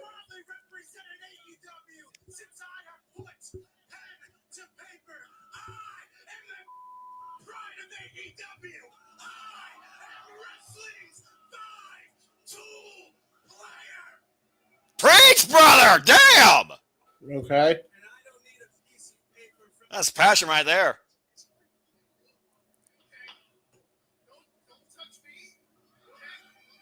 What? Wait a second. And here comes Billy Gunn. Yeah, I think we're about to sell this once and for all. I don't blame him. I mean, leave it to a dad to put 2 kids in place. Here's the problem. What can he do here? Because Anthony Bowens is correct, and Max Caster is still trying to be an arrogant douchebag. So, I mean, when you got your head so far up your own ass, I don't know.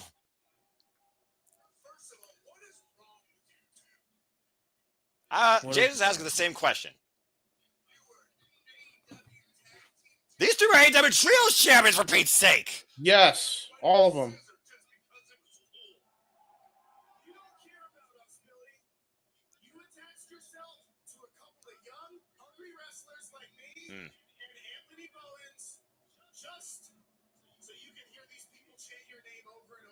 That's... Huh. Notice what I said about damn it! God damn it! He was making sense, and then he had to be arrogant again. You just been saying he's been arrogant the whole time. What are you talking about?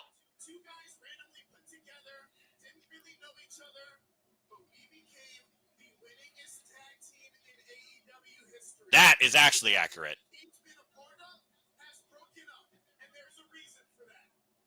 Oh.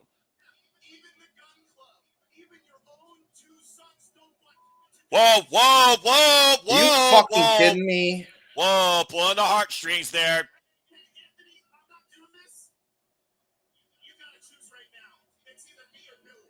What? It's either me or Billy, he says. Choose yourself, dude. Don't put that on me, he said. Don't put that on me. Yeah, that's a bullshit move right there. That's some gaslighting and a half. Right. The bun stuck between a rock and a hard place. Yet another friendship crumbles in AEW. Gee, where have I seen this before? Everywhere in the wrestling business, dude. Everywhere in AEW, especially, apparently. Yeah, scissors out, man. Turns to a and bird. there's the middle finger. And he chose Billy Gunn.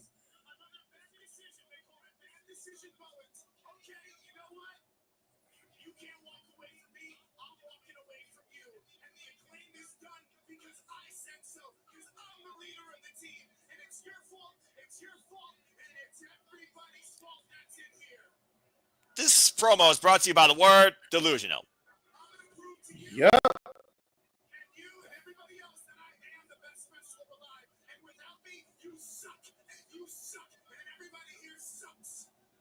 And you blow. So there you go. What is this gimmick, bro? Like, this is what happened when MVP gave him a business card, and he's been literally. How did, like, I swear Maskcaster could be a better promo than this. Well, I mean, I would say things got weird. I think things got even weirder, but at least one thing's the same. Anthony Bowens is still the Scissor King. And once again, with Daddy Ass, there it is in Cincinnati. The scissoring goes on, but the Acclaim has officially been cut up as Max Caster has left Bowens and Billy Gunn high and dry. Anyway, as we change gears from there, Swerve Strickland, of course, talk about men who also been representing AEW. He's been, of course, with all-time greats Emmett Scott, DJ Khalil, Travis Scott, Curtis 50 Cent Jackson at a golf outing here representing AEW. He was at a celebrity golf thing with frickin' DJ Khaled. Are you serious? Dude, remember, Swerve Strickland is a mogul of two worlds. So did you forget about that? LVP, Max Caster. I can't believe how much they just jabronied that dude out, man. That's crazy to me. I mean, to be fair, he jabronied himself ever since. Yeah, but that's what I'm saying. The way, you know what I mean, creative. I do. But yes. Let's hear from Swerve Strickland. Yes. Max Caster is a dumbass. Sounds like accurate. It.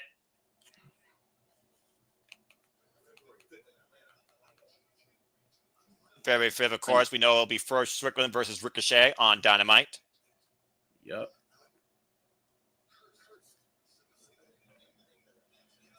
Man, I'll tell you too, man. Talk about a guy who's been on a very bad streak as of late in Swerve Strickland. Ever since he lost the title at All In London, he has not had the same drive as a competitor since then. But you want to talk about drive, you want to talk about competition, we're about to literally see a whole different form of the word. It's, again, we know Swerve will go one-on-one with Ricochet, looking to once again make an example out of Travis. Now we're going to see the example and the epitome of one of a kind, Stone Pitbull Wrestling. It is time for my match of the night, the AEW Continental Championship. And Ishii is in AEW once again on my screen. I'm in a good mood. Let's fucking go. And finally, the championship's actually being defended. I mean, to be fair, dude, Kazuchika Okada has defended this title in 4 ways, on pay-per-views, in singles opening contests. May I remind you, the last time he defended on Collision was against Kyle O'Reilly in a match that nearly went to the damn draw. Kazuchika Okada to Ishii, though, oh, God. Excuse me for a moment. Rainmaker! For those that don't know, Kazuchika Okada is one of my all-time favorite wrestlers. And how can you not respect the man that has held the IWGP Heavyweight and World Heavyweight Championship a combined 2,000 days, forged his own legacy in New Japan Pro Wrestling, and has been the Continental Champion since being at the Kingston last year in March, now for 305 days, including winning and defending that in the Continental Classic, tying now Mr. August himself, Masahiro Chono, for 5 tournament wins. Yeah, and it looks like we're finally getting Rainmaker Okada back. Ever since he joined AEW, he's been on this bitch thing, but we're seeing Rainmaker again, man, and it's a really cool thing to see. And this is the type of guy that you need to channel, especially against a former adversary like Ishii. Remember, they have had wars in the G1 climaxes plenty of times, and they're definitely going to try rekindle that here tonight. You gotta imagine there's no love lost between these two individuals. Referee Stephon Smith holding the AEW Continental Championship. Again, 20-minute time limit. Tug change hands only via pinfall or submission inside the ring. All seconds are banned from ringside, and there is a 20-minute time limit.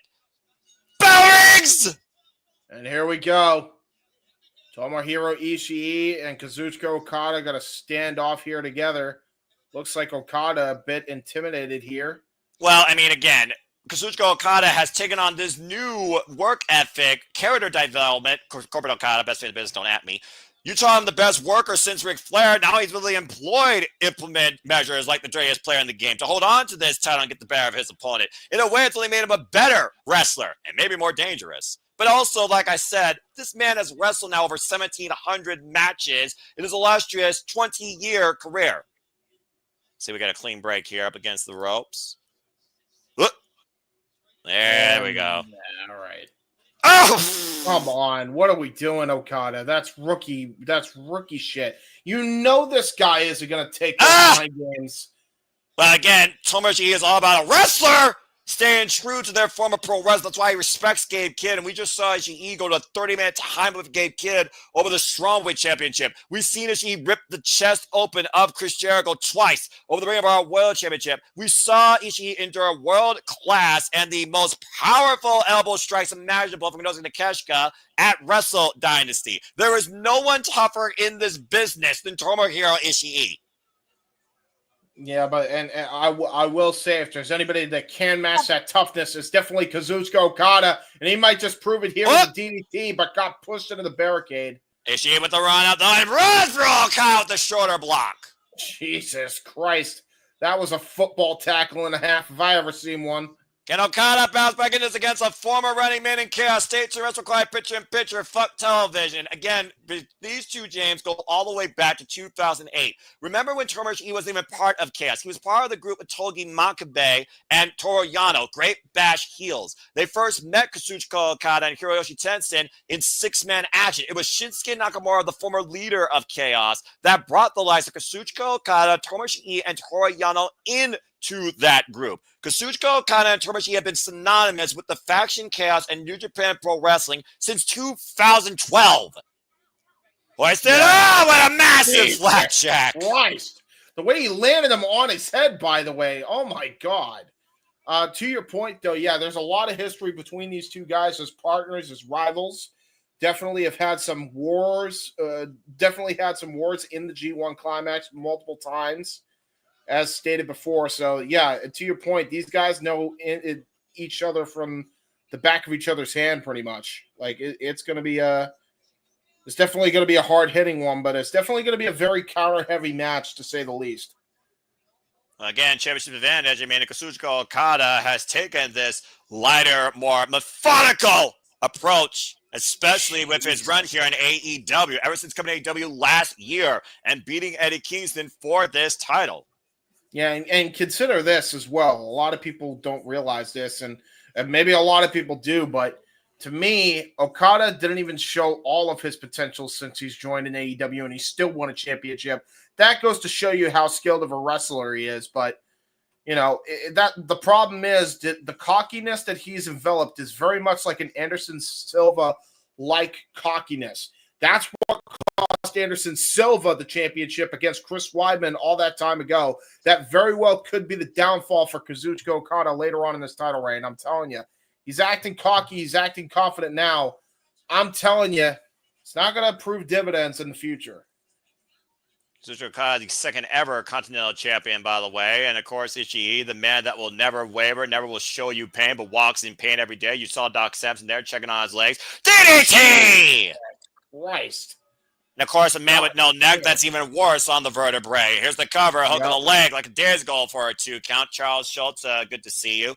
Tomohiro, of course, synonymous with the Never Openweight Championship, the definition of grit and badass motherfuckery. Held that title 6 times over for a combined 500 days, and has endured wars with the likes of Minoru Suzuki, Yuji Nagata, Togi Makabe, Katsuyori Shibata, and of course, as I said most recently, Konosuke Takeshita, Masaki Tamiya, Puroresu Noah, and Gabe Kidd. And again, sidestep, and Okada sent for the ride with a German suplex. Yeah, right on the upper head and neck of Okada, man. That was a brutal landing. We are looking at 2 of the most decorated, battle-tested wrestlers in Japanese wrestling and the wrestling business, with Tomohiro Ishii having over 2,600 matches and Kazuchika Okada with over 1,700 matches.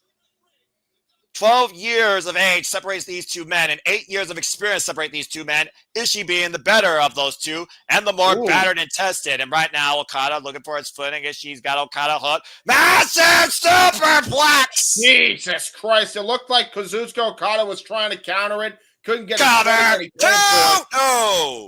He tried to counter that superplex, by the way. He paid for it big time. He could not get his footing. He was trying to hook that top turnbuckle. Was not able to do so, and that was a hard crash landing there. And now it looks like he's going to try to capitalize with a pile driver. There's heavy rain by Kazuchika Okada. And a net breaker over the knee. I think heavy rain actually is more so the drop vertical defied driver, but I understand where you're coming from, or deep in debt. Scoop slam, and we know what this sets up for. Okada is looking to go up to that top rope for that big elbow drop. Ishii in the drop zone. He gets all of it. Yeah, and the way he landed with that elbow drop, too, because that's not even the leaping elbow drop he did. That was a full-on... Fuck you. There's the... Shiki, oh! Uh-oh! And this is why you don't play with Tomohiro Ishii. Fuck are you? Oh, the regular eyes. Back elbow strike. Again, Ishii with the shorter height. Drop kick denied. With a sliding lariat. And again, both these men are charged so well. Now for another scoop slam sit out. Yeah, Falcon Arrow there. Not often you see a Falcon Arrow from Kazuchika Okada. Right they are. Oh, Ishii with one of his own. Wow, what a counter of the Rainmaker lariat into his own clothesline. Look at that shot. He's squaring up Okada. Drop kick. Jesus Christ. Pinpoint on the button. Pushing through the pain, and once again, oh, the headbutt to the heart into the head. There we go. Oh my God, that was a heavy shot. That was ridiculous. And Ishii refused to budge off that short range lariat. Another massive headbutt takes down Okada, the man that literally adapts to pain and sends it right back at you tenfold, setting up Okada for a massive sliding lariat. Hook of the leg. You're a new champion. No. Jesus, what a kick out. That should have been it. That honestly should have been it. I thought he had him knocked out with those combination shots that time. Well, again, we talk about the wherewithal of these men, but again, you got to talk about the endurance. Liverberger drop, brain buster, again out of the back door. Drop kick to the back of the head of Ishii, takes the stone people down for the time being. You also said before, James, Kazuchika Okada has one of the strongest mentalities, mental games in the business. Uh-oh. Well, speaking of that, he's going to try to play mind games and try to bring the hell into play. Takes it away from the timekeeper. Try to distract the referee here. I already know what he's trying to set up for. Yep. Gonna try to go for... Oh, whoa! That's a different kind of rain. Rainmaker! Oh, give me a break, Okada! Okada with the win! Like you said, James, he doesn't work nearly as hard as he used to in the likes of Kenny Omega, 63 minutes, Tomohiro Ishii, 26 minutes back in 2020. He just has to get the victory. Bitch. Yep, and he did just that. I'll say, despite this being Ishii's best performance in AEW by a country mile so far, Kazuchika Okada found a way to get the win as we look at a promo package with the Gates of Agony here. So Leon and Bisho Khan, formerly part of the Embassy, former Ring of Honor six-man tag team champions. Again, we talked about new era, new beginning. This team's looking for a new launching pad, and AEW Collision might be that platform. Stay tuned, folks. The gates are open. Gates of Agony are coming to our screens here. As we got another full commercial break, fuck television. First off, that match is fucking awesome. Secondly, Ishii come back again soon. That's 3 incredible wars now that Ishii's been involved in only 18 days. Not even 18 days. God bless that wrestler. Again, Okada, though, cheeky bastard. Yeah, right? That was freaking fun. No doubt. Well, again, I hope everyone's enjoying the coverage so far. Please like a comment, tell a friend if you are. Of course, we do this for all the biggest shows, previews, PLEs across all brands of wrestling, including not limited to WWE, NXT, AEW. Yes, I still consider those two separately. TNA, ROH, NJPW, independent wrestling, and of course, combat sports, other forms of sports, and other forms of entertainment media coverage. Stay tuned after the shows. We will have an hour intermission before we switch gears into a different form of entertainment with the Renegade Wrestling. JJ Woods will host the monthly tradition of Kick-Ass Karaoke, where tonight will involve a certain word that drives this man's ire up, but I'm still going to be playing Bellagio because I could care less about this form of entertainment. But stay tuned for more on that. Of course, stay tuned tomorrow when Slippery Reliable is back here. Instead of James, it will be Walter Cruz of Rage of Wrestling, as me and him will call TNA Genesis, and hope that you all along for the entire ride. Again, it's good to see all the newcomers, good to see all the constant viewers, constant supporters and followers. I hope we continue to engage you and expand across this entire medium here when it comes to our passion for all things wrestling. Shout out to the AEW family.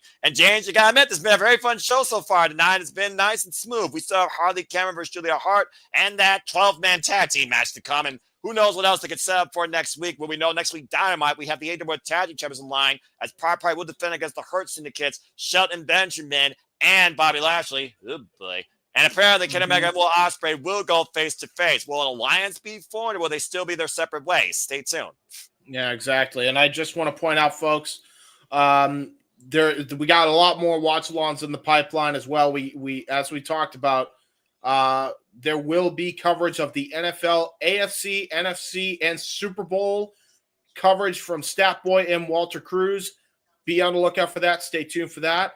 We hope to expand boxing into our palette once again. We're actually going to be covering a Misfits boxing event, so that's also in the pipeline at some point. We are expanding every asset of our team as much as possible and trying new opportunities as much as possible. So be on the lookout for that one, folks. And if you talk about expanding different forms of media coverage, I mean, we talk about, again, this place has music, this has sports, this has wrestling, this has movie reviews.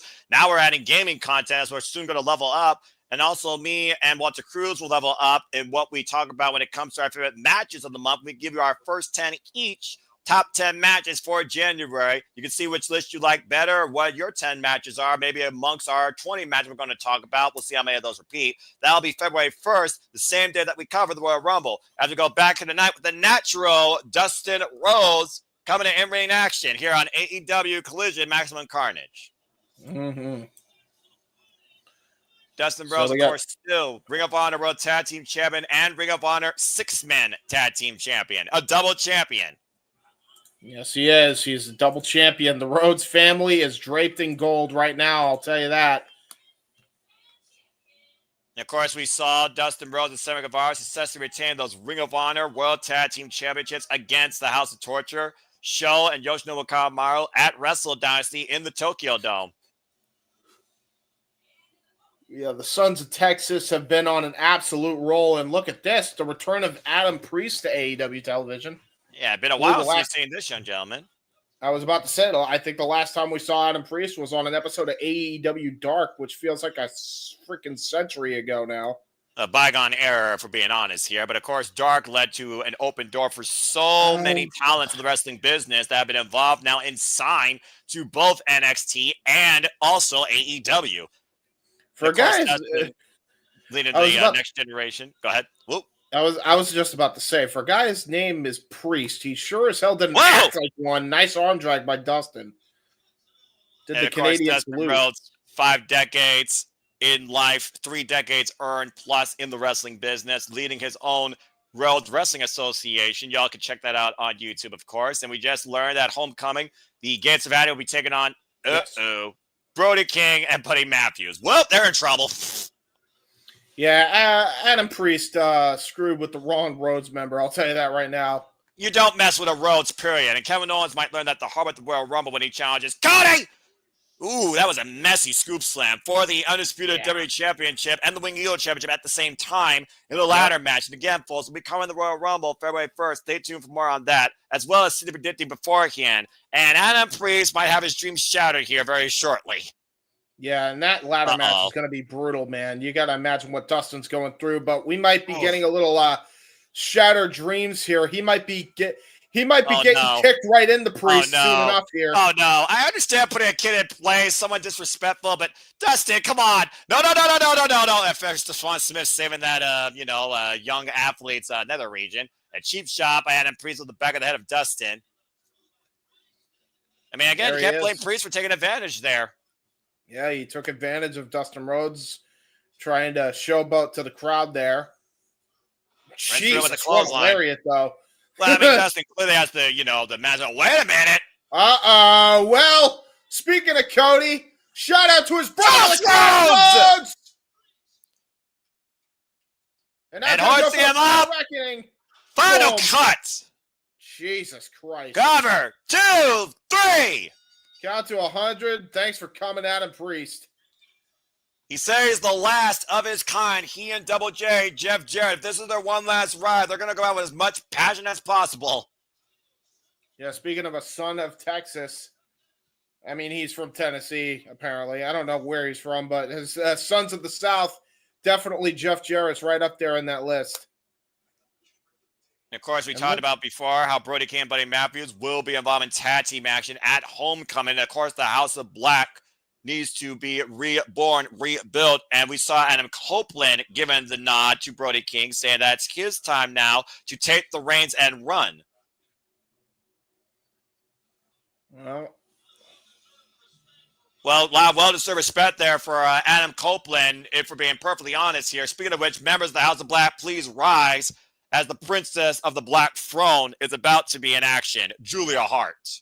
Mm-hmm. Julia Hart, of course, one of the youngest athletes here on the AEW roster, former TBS champion, and this is her second singles match since coming back from injury, back literally on January 1st with a singles win over Julia Hart.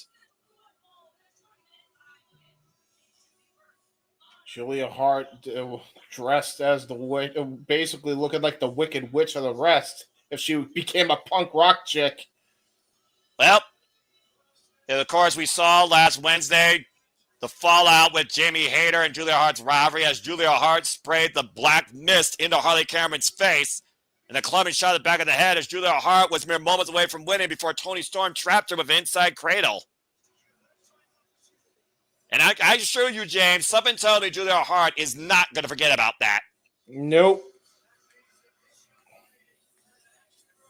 But there's an axe to grind with my girl, Harley Cameron, because it's time for her to make that woman, Julia Hart, feel her wrath.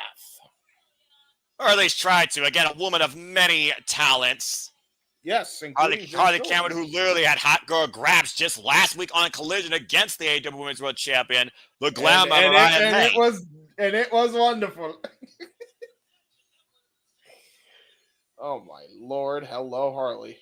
We've seen, of course, Julia Hart not impressed here. And, of course, we've seen also how that black mist has affected people in the past. I'm curious with Harley Cameron wearing sunglasses if that mist has had any lingering effects on her vision.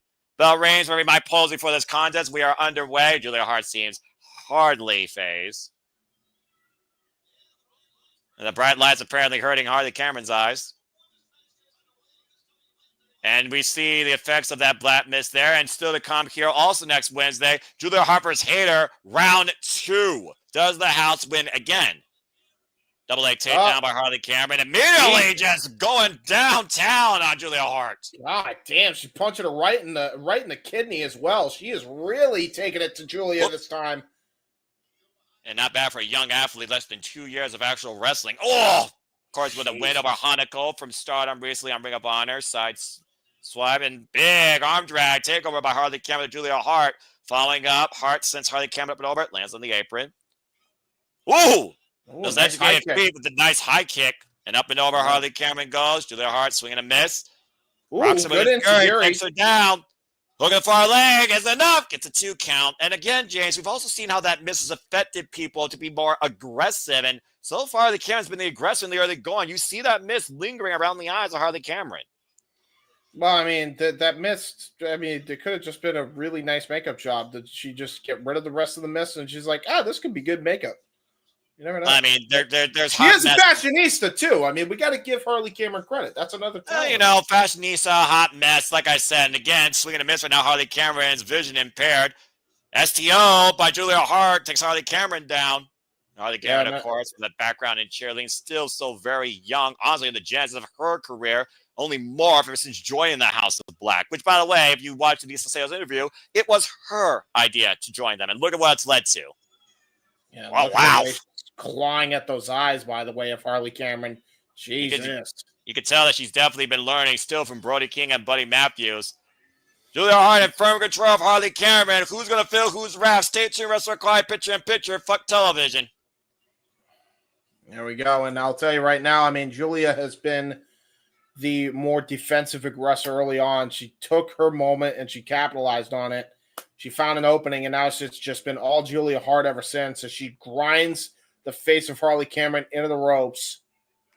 I mean, face first in the top turnbuckle. And again, like I said, Julia Hart, Jamie Hayter, their hostilities far from over. Only going to escalate this Wednesday on Dynamite. And in case you're wondering, because it's a normal episode, folks, no, we are not covering it. You can enjoy it with your own viewership. But the more that we get, passionate PayPal support here, the more we might expand to these normal shows that feel like a bigger deal. As now we know this Wednesday, James, we have the AEW Tag Team Championships and Julia Hart versus Jamie Hayter, too. And Will Ospreay and Kenny Omega will go face-to-face. They're kind of stacking that card pretty well right now. Cover, shooters down, gets a 1 count.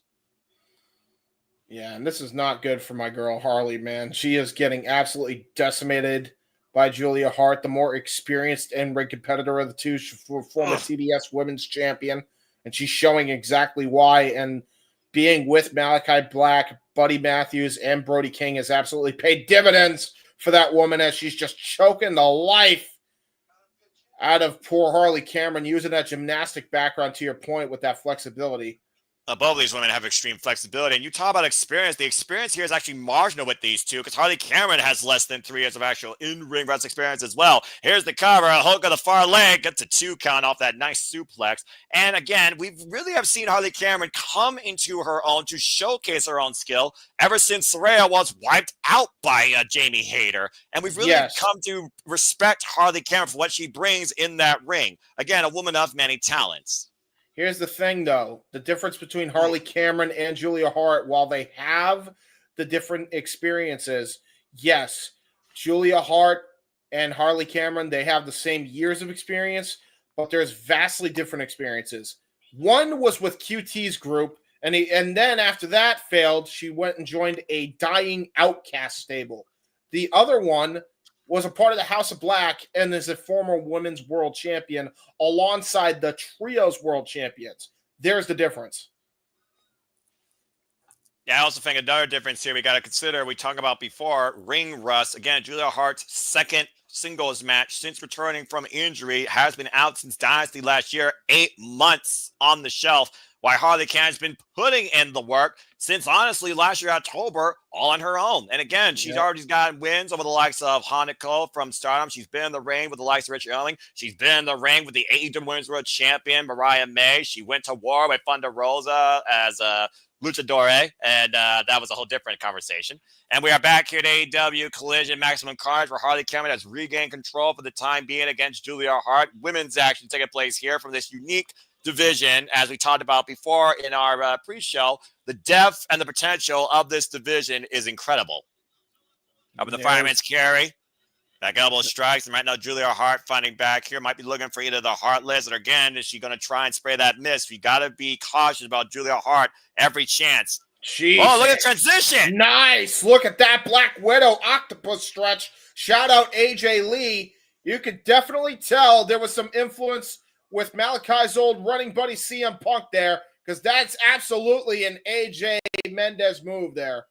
Well, again, I did Crazy Chicks, and it's always the unique and unorthodox that really have stand out for me in the business. When you talk about Daphne, Victoria, you look at Julia Hart now, Chelsea Green, Harley Cameron, AJ Lee, if she ever comes back, of course, to the ring. Irish Whip reversal. Ooh, a nice escape out of the corner. Here's a roll-up. Here's a cover. It's a 2 count. Nice. Schoolgirl out of the Christian dodge there. That was a brilliant set of maneuvering there by Harley Cameron. And Julia Hart following up with the running elbow to the side of the head.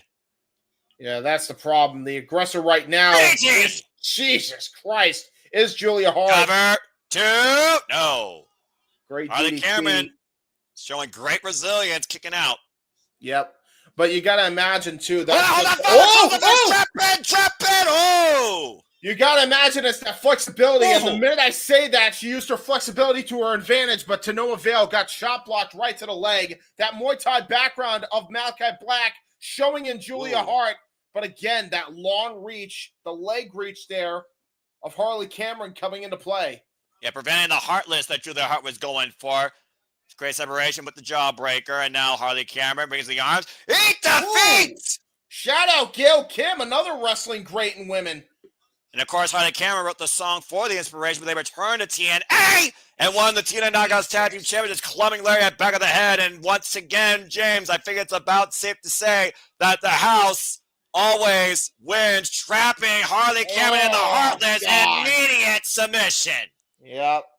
You can't do nothing but tap when that strain's on your neck. Yeah, that is awful, man. That is a modified Rings of Saturn. For those who don't know, just a completely... That's a way you can absolutely break a neck if you keep it in too long. And Julia Hart knew it, and that was all she wrote. Harley Cameron eats another L. A strong return for Harley Cameron. Speed of returns, we saw on Wednesday Maximum Carnage when Hook finally went one-on-one with Christian Cage as the Pitcher was looking to break his arm. A killer returned home to All Elite Wrestling. Samoa Joe. Well, I mean, hey, listen. Whoa! There's a lot of good feeling there for Joe and Hook. I mean, again, those two went to the limit for the AEW World Championship at one point. That's how Hook earned Samoa Joe's respect. And now Samoa Joe returns to MMA National this Wednesday on Dynamite, taking on the Patriarchy's Nick Wayne. Yeah, good luck to Nick Wayne is all I got to say to you, man, because you are about to get chewed up and spit out come Wednesday. And I will say, I completely forgot that Samoa Joe, Shibata, and Hook were a team. Oh, shit. What the hell? Oh, shit. God damn it. Uh-oh. Hobbs is down. His knee brace is gone. They now no longer have 5. They no longer have 6 people on the babyface side. The learning tree just took themselves a man out. Well, 11-man tag team action might be next. We go to full commercial. Fuck television. Powerhouse has been neutralized by the learning tree, thanks to Floyd the baseball bat. Stay tuned as we get back here shortly. But yeah, to your point, I mean, simply put, folks, basically James was saying Joe's going to kill him. Again, yep. Julia Hart and Jamie Hayter, both these women are looking to start the new year off right, whether or not it involves the World Championship or the TBS Championship, a title that, of course, Jamie Hayter has never held. I'm curious to see how Jamie Hayter counteracts that miss this time in the sequel. These two are about to tear it up on Wednesday. I can't wait for that. But good to see Rocket Ropes again in the chat. Obviously a big fan of Samoa Joe. Again, former Ring of Honor World Champion, AEW World Champion, TNA World Champion. Again, NXT champion, Samoa Joe, I mean, definition of serious. And now he's alongside Shibata and Hook once again. That might be the trio that the patriarchy can't even handle. I think that's a trio that not a lot of people can handle. I completely forgot they were a trio until they showed up together on screen. Right? And now it's scary because that means that Papa Joe is going to be the Papa for, wait. So does that make Kazuchika Shibata the weird uncle? Yeah, probably. Well, I mean, it was Samoa Joe that kind of gave this idea for them to work together. It started with Hook, and then Shibata basically followed suit because, of course, Shibata has tremendous respect for Hook as well, and so does Samoa Joe. So I say it's mutual, but I think Joe's the one that's trying to unleash that killer instinct. So what you're saying is then Shibata is like the stepdaddy, and then we got Taz as the daddy, and Samoa Joe's the uncle. So he's trying to make the estranged family come together at a time of crisis. I would say so, yeah. I mean, you saw Taz was about to get out of his freaking commentary scene. Again, he's coming back from surgery, by the way, folks. I don't know if we're going to see Taz actually on in-ring action again. We know he can still do a Taz mission. Clearly, you saw that last year at All In. But, yeah, let's go along with that in the proverbial family tree that is Samoa Joe and these roster of submissionists. Yes, the roster of submissionists. That's their tag team name. No. Do not give them ideas. No. Yeah, we already have the conglomeration. What can you call them? Let's see. Hey, everybody in the chat, we pass it off to you. Let's get some engagement. Name a trio name for Hook, Shibata, and Samoa Joe. Senior Joe! Let's see. Let's see what the chat can come up with here. Forget marketing here, courtesy of the Super Reliable Studios. What have you just unleashed? Well, I unleashed some nonsense. That's what I unleashed. I want to see what he always come up with. Meme names are allowed. Come up with meme names. Come up with serious names. We will read them on the air. And with that being said, he's officially reached this point. Damn it, James! You freaking idiot! There you go.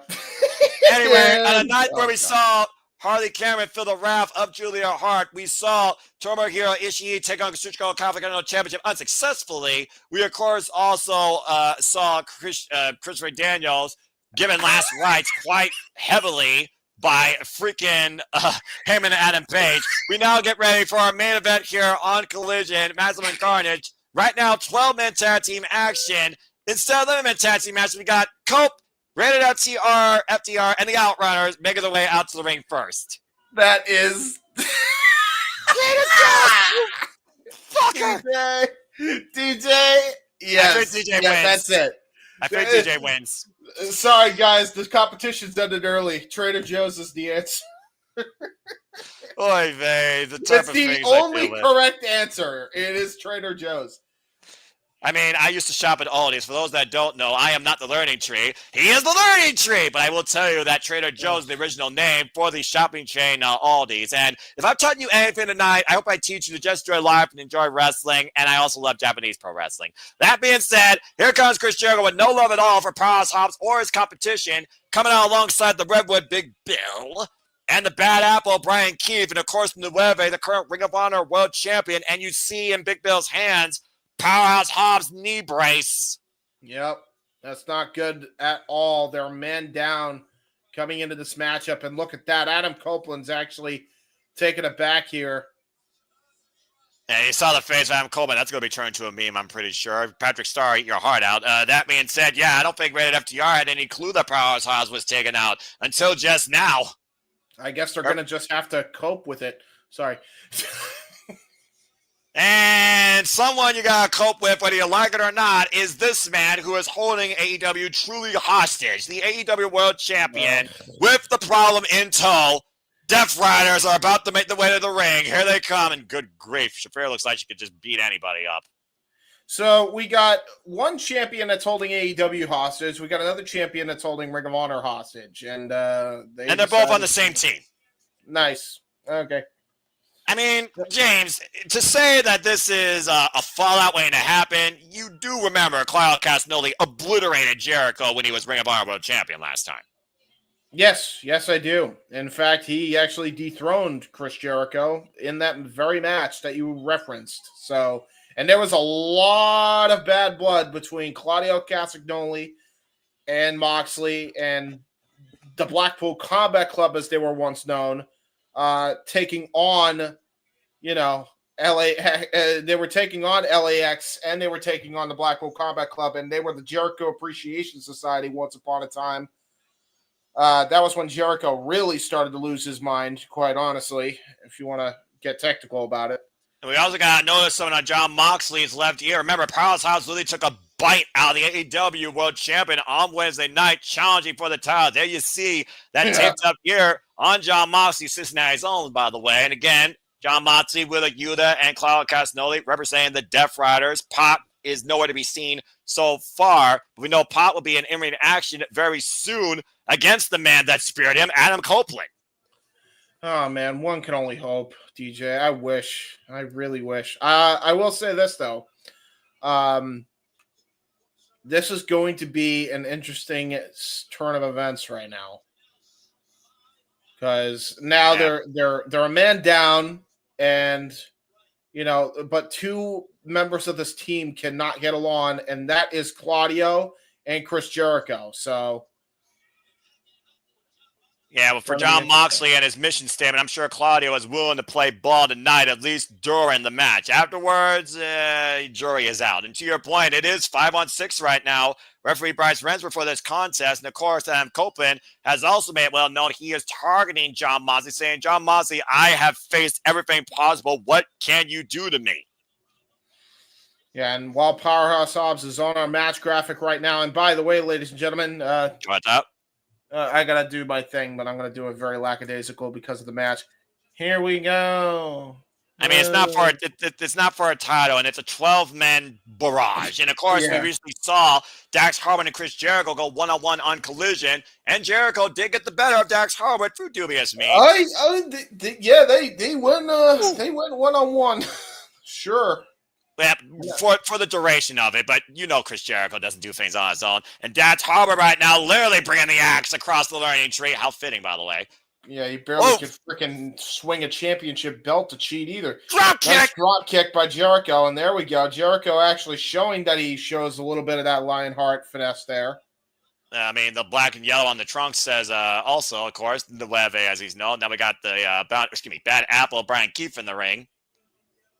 Some of the most ugly tights I've ever seen in my goddamn life. I don't know why they're black and yellow tonight, by the way, in the home of the Bengals, where, of course, it's orange, black, and brown. But what do I know? Because I don't even watch football. Black and yellow, black and yellow, black and yellow.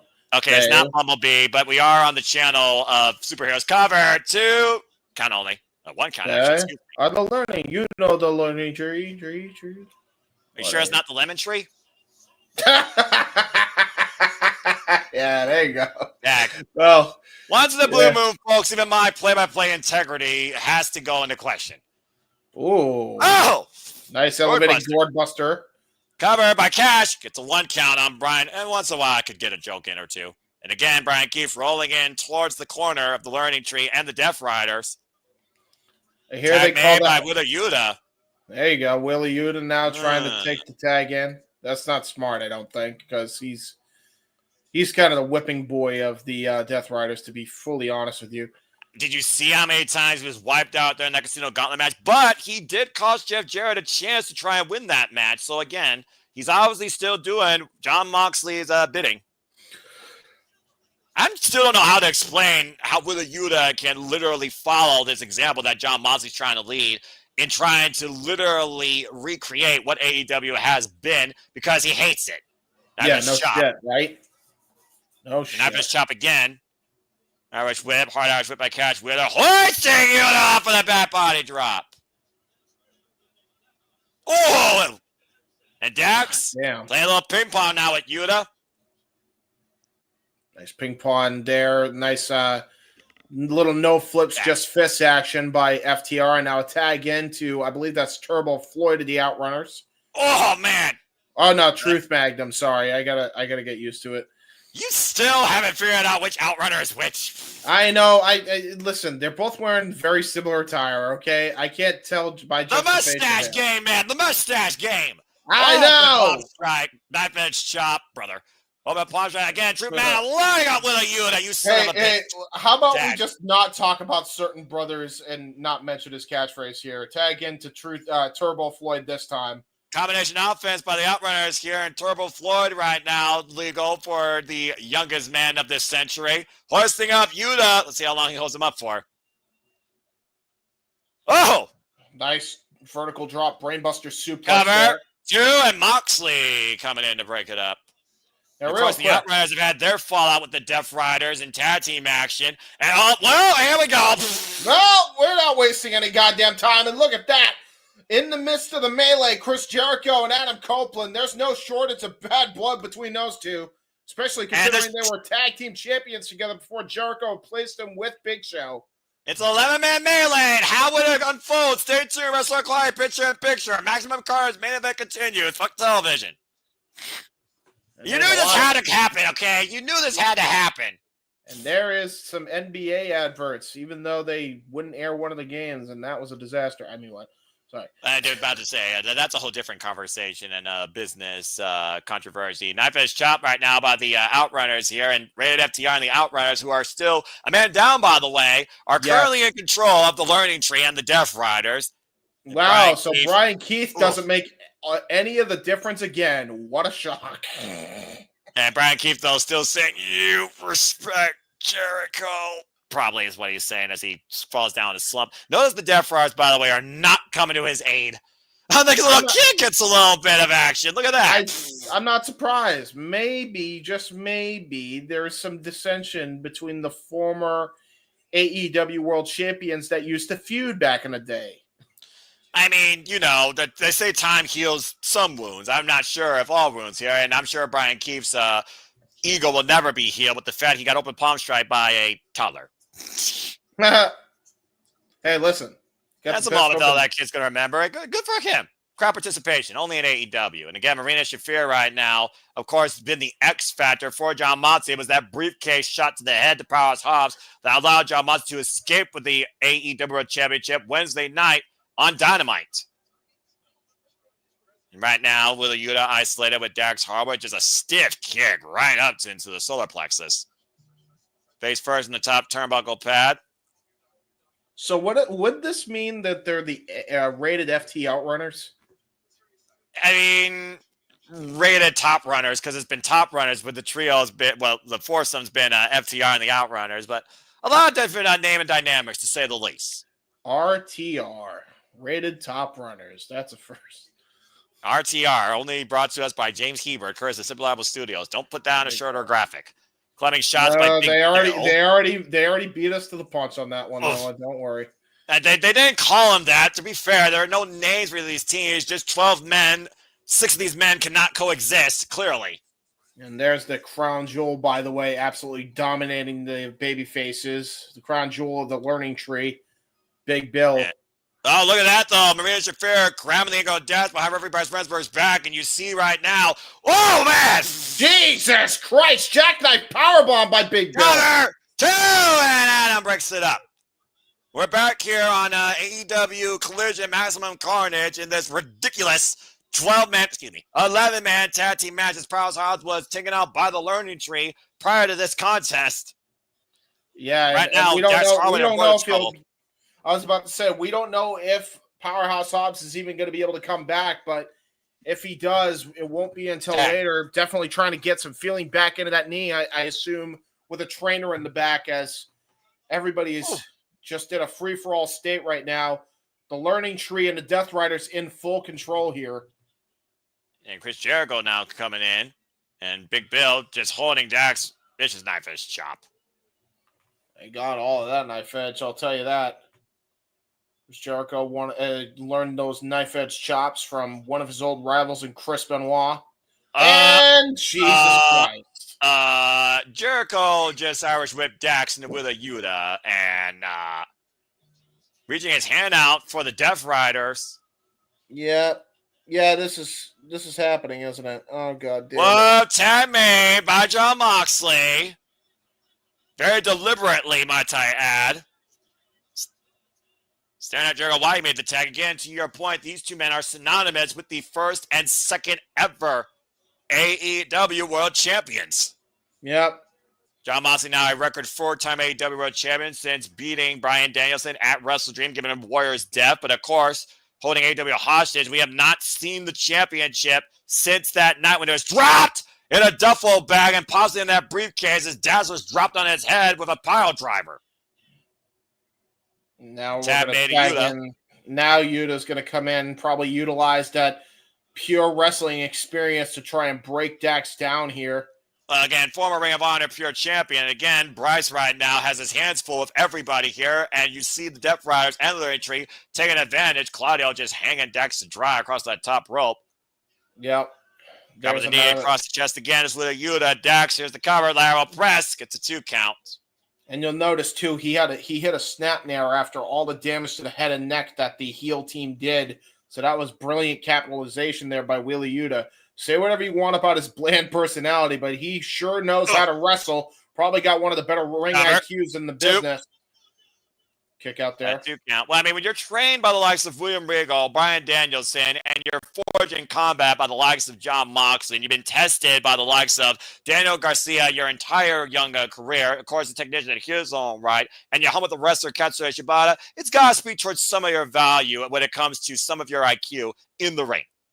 Irish whip into the ropes and immediately rear naked choke. Sleeper hold applied by Dax. With a Yuta able to escape it, though. Pushed off in the ropes again. And with a Yuta with a sleeper hold of his own, Dax able to escape, though. Hoisting up Yuta, lands on his feet, and sends Dax shoulder first into the ring post. Jesus. Yeah, he got all that shoulder thrust into the ring post.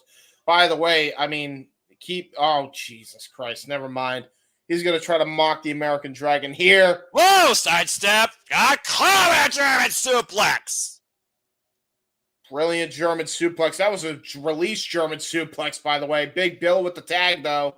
And the fly in, Dax gets out of the way, and Big Bill colliding almost with a ring post, it looks like, because, again, 7 feet tall. You're a little bit higher than the actual top turnbuckle pad. Tagging on Copeland, tagging to Chris Jericho, and the Canadians tag team champions going out of here. Yeah, the Canadians, by the way, might I add here. The most tested people in this match. Yep. Forearm shot. Oh. By the way, when Big Bill was attacking Dax Harwood, there was no shortage of history with Big Bill and FTR if you go back to the NXT days. But right now we got some history with Jericho and Edge revisited. That's what this feels like. You go back to WrestleMania 26. Oh, coming a Codebreaker on the right with the spear. You were talking about WrestleMania 26? That was a counter that was familiar from that event. And what single knee Codebreaker, a great counter by Jericho, but unable to capitalize. Both men down the middle of the ring. Now going to try to possibly make a tag to the Bad Apple, Brian Keefe. He's the only one on the apron right now. And a tag in to this time, I believe that is Truth Magnum. Turbo. Oh, is it Turbo? Fuck's sake. I just wanted to see if Jay's actually going to get it right. Nice scoop set there by Turbo. And Truth Magnum hoisted up by his partner. And now Turbo Magnum and Truth Floyd. Turbo Magnum and Truth Floyd. Wow, you can't even names right. Oh, fucking goddamn it. James is broken. Officially, James is broken. Oh, God damn it. And there's the embrace with the elbow drops. Well, there was no autocorrect in the 80s, so there you go.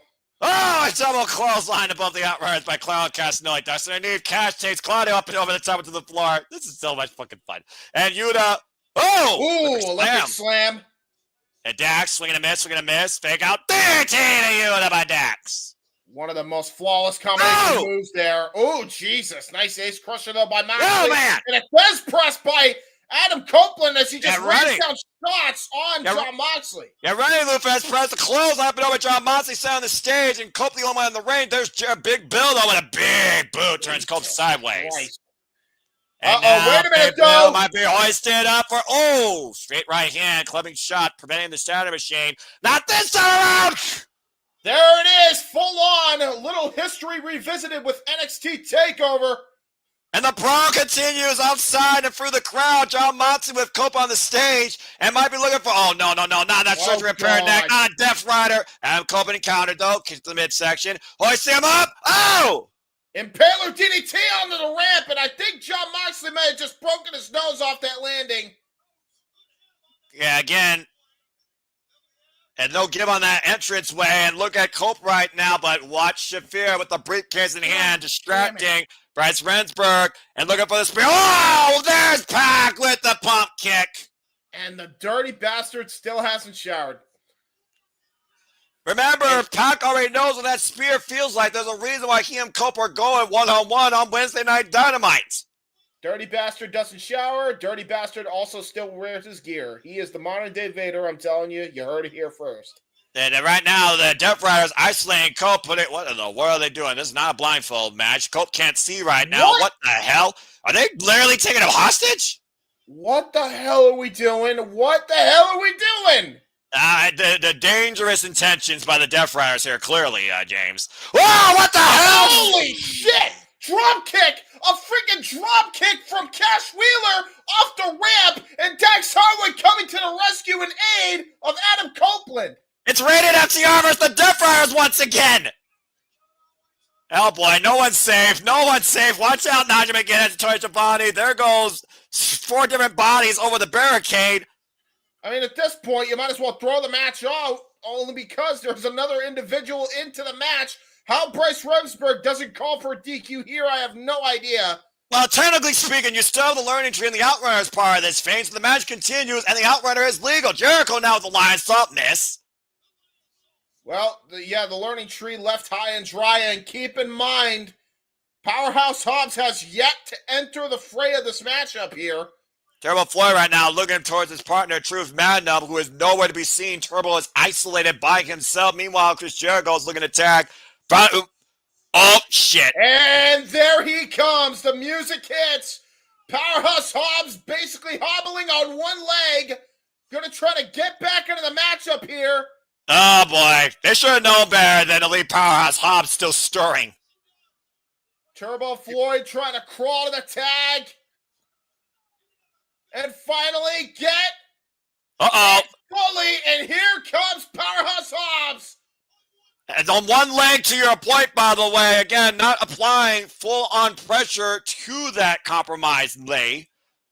Yep. Sidestep, and Bryan keeps sending to Chris Jericho. Bloodman stopped him like, corner in the corner, big running splash by Hobbs, and Hobbs with the follow-up again. A double shoulder block, wiping them out. He is the heavyweight titan here in AEW, and he showed it when he fought John Moxley for the World Championship and took a bite out of prime Iron Mike Tyson style. You want to talk about heavyweights?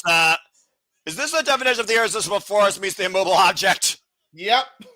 We're about to and see once again, the AEW mid division has arrived.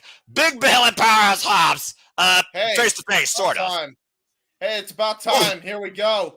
Big men actually going at it here, clubbing blows back and forth between Big Bill and Powerhouse Hobbs. Yeah, how fitting a big man named Big is actually in a big man brawl. Ricky Starks has, mentioned by DJ. Ricky Starks actually has history with both these guys. At one point, Big Bill was actually a tag team champion with that man. Oh! Jesus. Big uppercut, and Big Bill off the ropes, though. Sidestep by Powerhouse Hobbs. Big Bill up and over to the floor. Back inside Jericho, who I believe is still legal. Off the top rope, axe handle. Back of that Powerhouse Hobbs. Turns around, caught by Turbo Floyd, and Tremenda with the double team. The recall. Yep, they got it. That's their tag finish there. Oh, wait a minute, though. Referee distracted. Oh, God. Bryan Keith tried to use the Ring of Honor World Championship, and Powerhouse Hobbs was like, hell nah, bud. Oh, man. Yeah, there he goes. This is the moment that Bryan Keith officially fucked up. Planted! Spine Buster! Powerhouse Hobbs with the win! Was he even a legal man? Did he tag himself out? I guess no, Powerhouse Hobbs was legal, and Bryan Keith was legal the entire time. Oh. Well. I know you got lost by all the maddening chaos in the meat division that ensued, James, but that was a legit win. Speaking of legit, we got a legit card for Dynamite on Wednesday. Adam Cole goes 1-1 with the Bastard Pac. The AEW Tag Team Champions on the line as Proud Pride defends against the Hurt Syndicate. Samoa Joe returns to in-ring Ash to take on Nick Wayne. And Julia Hart goes round 2 with Jamie Hayter. But for now, Maximum Carnage is officially ensued and concluded. For James Keith, I'm Noah Foster. Thanks for tuning into this simple watch-along once again of AEW. We'll see you all literally within the next hour for some nonsense in kick-ass karaoke hosted by Rankin Wrestling JJ Williams. Thanks for tuning in. There you go. And I guess we'll do a simple summary. It was a show. It was Carnage, and it was maximized. So said James Hebert. Bye, guys! Bye, guys! Yeah, fuck it. That's how we'll end it. That's funny. Oh, I love covering this shit.